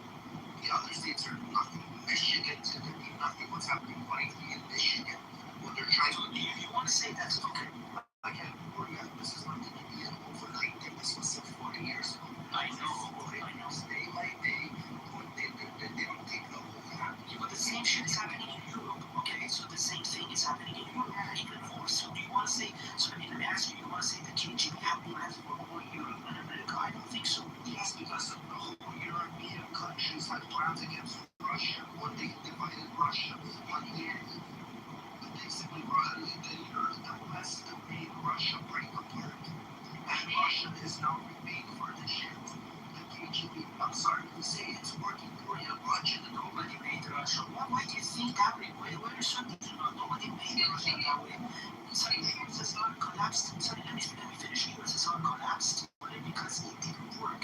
Nobody wanted to. Why your mindset is on this too? The long-lasting effects, like you mentioned Europe, so I think one of the most famous countries that has experienced like capitalism, social capitalism, and communism is Germany. If you go to Eastern Berlin, like East Berlin, they call it, it's still so different from Western part of it. Like Soviets and KGB and whatever the fuck they have done, they have had lasting like effects, and they also have had lasting effects in Europe because a lot of countries that these fucking just adapted the government, it was from KGB, so it was exported to other countries and it has fought over Iran, and it has also inspired what we call Maoism in China. Like it started with Leninism and everything, but then it went to like China and became Maoism, and now even China is getting more article about how Chinese try to assimilate certain communities in Russia because Russia is becoming bigger, so they're kind of taking this opportunity to invade like Russia from within. So we have to be worried about like not just KGB, but what it represents and what the ideology creates this kind of doctrines and organizations. And I think most important part is how they are inspiring other fuckers, like how they inspired like Cuba. And Cuba hasn't fucked over. It used to be very nice, but it has fucked over Cuba. It has fucked over like China. But I have to emphasize one thing. I don't believe in theory of conspiracy. I do think, of course, I do accept that countries try to plan for other countries. Yes, they make some plans. But I don't think if a country gets fucked over because of another country, okay? It's not a conspiracy. So Russia's actually really clever because how their kids there and their kids would look at it, look at it as assets. You don't understand. It's like generational, and it's something that they prided themselves in because their military ideas and they could change them when there were feeble minds. Like if you get a hold of the youth between the ages of 8, 10, 12, 13, 14, 15, and you influence them, and we're seeing what she's saying about China being a bigger ruler. Look at Asian influence in America. Look at all the kids eating fucking ramen, and it looks like a simple thing like, oh, it's just ramen. But it's really not, because it goes further than that with the anime and some of the characters and deeper than that. And it's part of that intelligence that plays a long game. So if you really want to take down a country from the inside out, you take mass intelligence. So it's a good thing that someone's we got all the figures not to come in, right? I mean, I know. But you can't do a program because Whatever. I understand that they can't integrate it, but I'm just saying, like, it's just simple things. And like, it builds off of that, and then there's other parts of that are used as part of intelligence. I'm not saying that cultures share cultural things, like simple things are like negative. I'm just saying that it's something that's built off of a very small thing that becomes something. So guys, I put a link on that one second. I put a link chat. But they're your investment of copy that name. And then go to your YouTube. Just watch what Riley says. It's very scary because it's actually happening. And he says it's going to take generations. And this is what fucking the second, third generation right now. And it's actually wrong. What this person said is exactly what's happening. If I watch it, I find someone who has that counter argument to that. Will you watch or no? Of course, you're 100% okay. That's the only thing. Well, it's not boring. I'm boring. I don't expand on it. Well, come on, expand on it. Yeah, so what if you have and then it gets into some of the elites, especially in our Ivy League schools. However, what has happened more recently over the last 20 years, 30 years, is this affinity now. And this idea of one party, what's happened in California is one party rule. In California, Democrats spread that all across the country. Ultimately, that's the Democrats' agenda. They have been bringing this immigration largely because they want to create an underclass.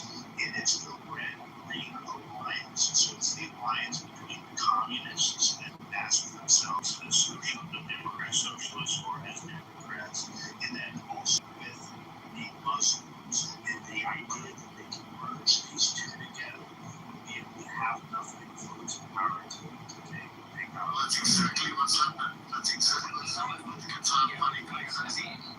This was not done. This is like everything you're hearing right now with all the money we've colleges. This was said in the 80s and this. Isn't it interesting? I mean, let me ask you, please. Isn't it interesting that KGB that is so strong that one agent flies the country, they don't know about it, and he comes and he does an interview and he says all of these plans, and all of these plans that he said are happening in 2026. Okay. I mean, how much is it? Okay, how much? Listen, I don't even think the leprechauns will get me wrong. But I don't know how a person that said something in the 80s almost working cool. I mean, I will watch it. Let me tell you, more of the time.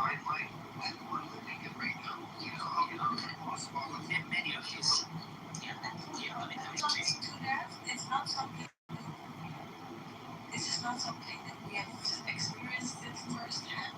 Yeah, but I mean, I wanted to actually build on that. I think Mary said it. So we have many people in our country saying that the 1979 revolution was planned, it was Jimmy Carter, it was bottom-up discussion, it was not like that. I don't believe in theory of control. I think, of course, people take advantage. It's just like imagine you have a problem with your wife and you go to a lawyer. The lawyer will take advantage of you, but the problems were not created by the lawyer. Okay? The lawyer will take as much money as possible. Outsiders will take advantage, but it's not like you think somebody has a plan. It's not a conspiracy, it is political strategy, and it happens just gradually and naturally because the is from a certain political group. It's not a conspiracy. I just wanted to mention that the creation of Islamic Republic or 1979, I was actually referring to the intelligence service, like the methods of interrogation and how they torture people. And this is actually based on a book that there were a lot of people defecting, like from what do you call the KGB, and Putin himself, he actually sold out a lot of his higher beings. That's how he survived it. It was actually in, I'm not getting into that, but you have to read history, you have to read certain books. I'm not like these leftists that tell you to read books or something, but when you get your facts together, historical facts together, it's not conspiracy theory. I'm not about the revolution. I basically talked about the intelligence of the system that they use, and it has been used in a lot of countries. I'm not talking about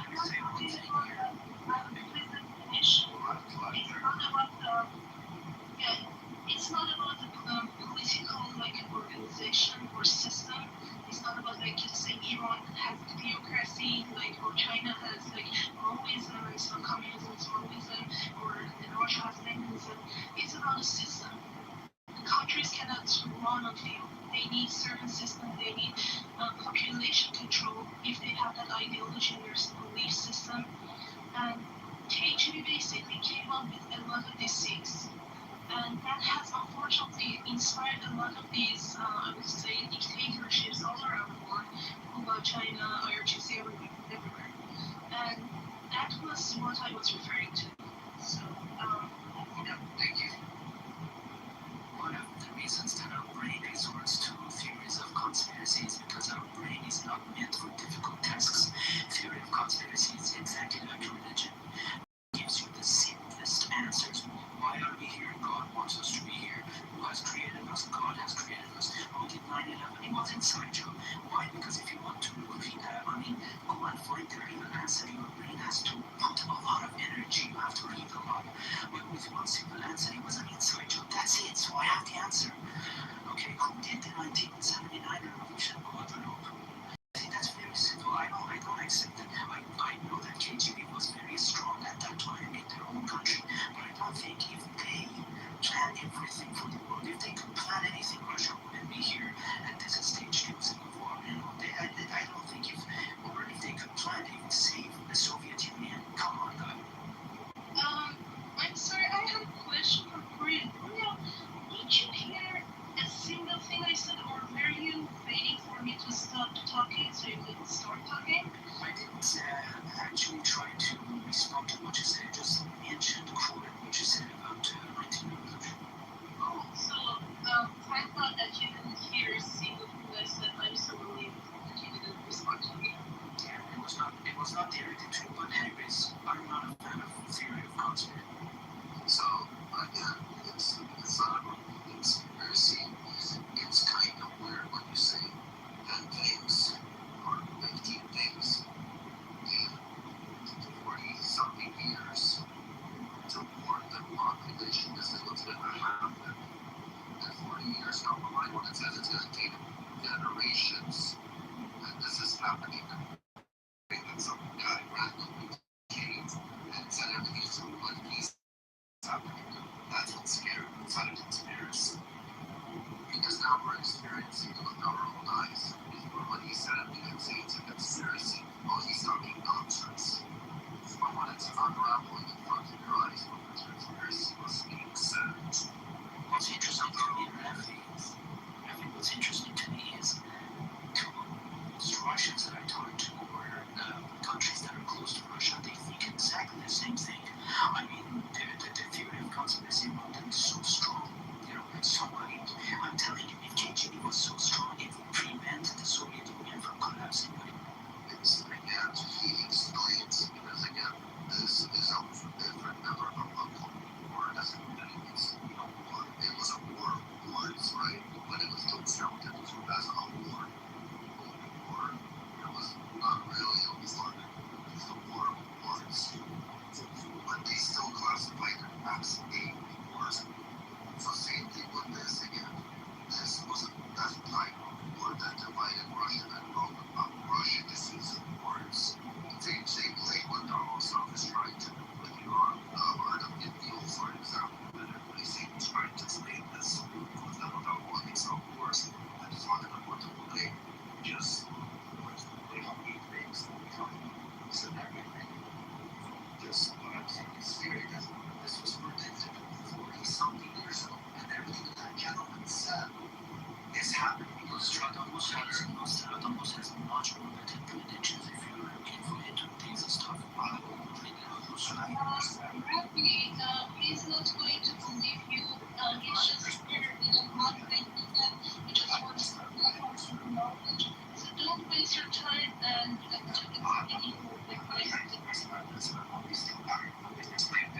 He wants to watch the video. It's free. It's an interesting video. It's very educational. You don't become any stupider. Something you become smarter. The more you learn, the smarter you get. If he chooses to watch himself, he can make a decision. He shows that adage and everything he sees is happening. I think there's a Chinese professor. There's a Chinese professor who has predicted a lot of stuff. And I'm not sure if you've heard of let me find the name. There's people that went a lot. No, I mean the same thing that you were saying.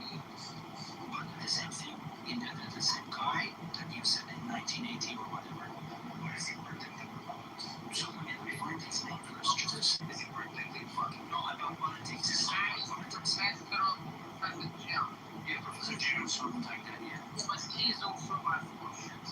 He's not even a professor, he's just a teacher somewhere. Yeah, just teacher somewhere, yeah. But the biggest of them is Nostradamus. Come on, that's okay, so again, we respect Nostradamus. I respect Nostradamus. We don't respect him. No, anyone can say anything. You can understand, you can mean his statements the way you want. Just random statements. I can say, for example, random statements, and anyone can understand whatever they want. This wasn't spoken in, or this wasn't written like the fucking Torah, or the Quran, where you have to fucking decide. This person is speaking plain English, and with plain English, what is going to happen to America? What is the long term for the USSR and the KGB for America? And everything that he said is happening in America. That's all it is. That's all I'm saying. On stage 40-something years ago when none of this was even to light. Nobody would even think this is true.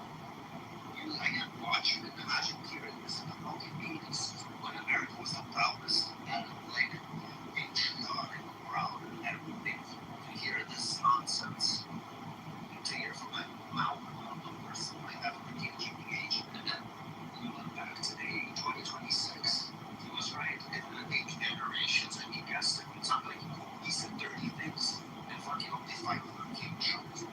He says a timeline. He literally goes by a timeline. He doesn't say anything extra. He didn't go to any extra interviews. He said he's known for this topic, and that's it. That's the only thing that's worth. Is it possible? Because the name is not anything. Is it possible that he's influenced by people who not anything? Actually read that book because it's the same time. And he was actually talking about the same thing. And his parents did not read it. And he's talking about mass surveillance and censorship, looks off of Joel. Yeah, but he doesn't talk about that. He doesn't really talk about that. I don't even watch it. You're talking about it. 1 hour and 40 minutes. Yeah, I know it's a little bit.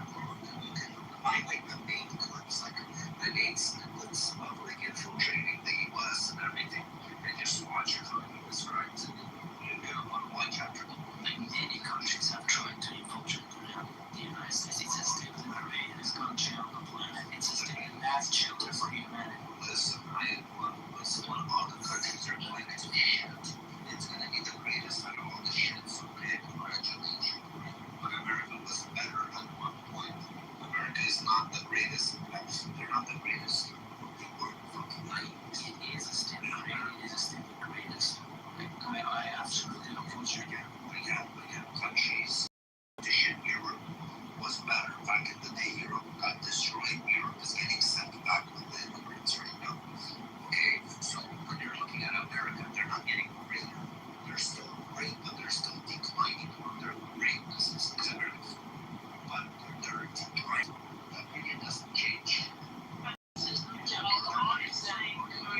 Is saying that this condition is not like forever. It can change and maybe it change. One thing I can't you're saying it's true or I'm not. I'm just saying that it is not what exactly he's saying. This is the it's like if America is such a great country, there is no guarantee that it will be the same great country forever. The system that they have is self-healing, self-constructing, self-correcting, and that's beautiful. Look, I don't want to see actually study economy, but why don't you do anything like SARS? You get one. What's this one? I know the one that Hassan that pussy talks about. Don't tell me that, because I know who you are. What you're trying to push me. All right, no, I'm not going to do it. It's very SARS. The U.S. debt acquisition is the U.S. defense budget now is interest in U.S. defense was watching. So in the next 5 years, given the fact that the biggest added up national protection debt was something like $45 trillion. So meaning that the U.S. has to cut down on defense budget or there's no other way around. This is a fact. In the 90s and 80s, the actual national debt was less than $5 trillion. $40 trillion is taking off. It's not about Russia so much. It's economic growth. It's not exploiting people. I mean, this is a serious matter. China's collapsing from within. Sorry, at the same time that I disagree with Korea, I'd rather die than being on the same side with them. Okay? They keep the propaganda of Islamic Republic for yourself. I'm sorry, what you're saying is trying to steer longer. It's all the truth. Trust me. America is not going to be something. That's one thing I promise you. That's a possibility. I understand that's what Especially making this. it's like travel to other countries, choose to get it. I guess because countries making sure to keep the price on. Yeah, but this 40 trillion also debts generation.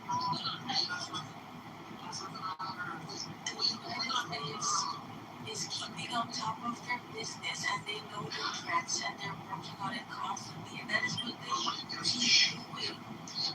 It's not feasible. You understand? It has to be the interest of $40 trillion. I mean, no one's going to pay the interest on this. This is straight. No one's going to pay it at all. We're talking about the interest that this has to pay. $1 trillion really is going to go up and up and up. And this is a serious matter. People are. That's why this is the same country. This is the same country that has had the greatest depressions economically in 1930s and in 2008 and survived more of them. The system is great. It's greater. Again, for a country like the U.S. in 2008 was housing market was bad. It was bad at that, but it survived. So everything there, even there, but then all right. The actual the company inside me was less than $4 trillion before it. Look at it, $4 trillion. Japan and Canada, China, that's not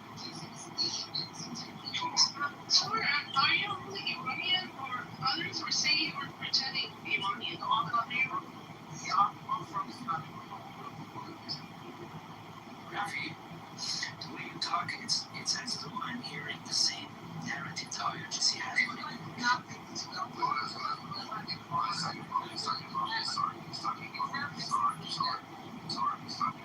It's the same IRGC narrative.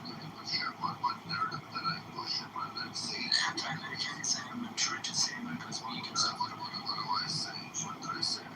I'm just pointing out what's happening in America. IRGC points out also the same thing as I'm saying. Was you said it's divide. It's not divide. Exactly. And yeah, Americans are divided.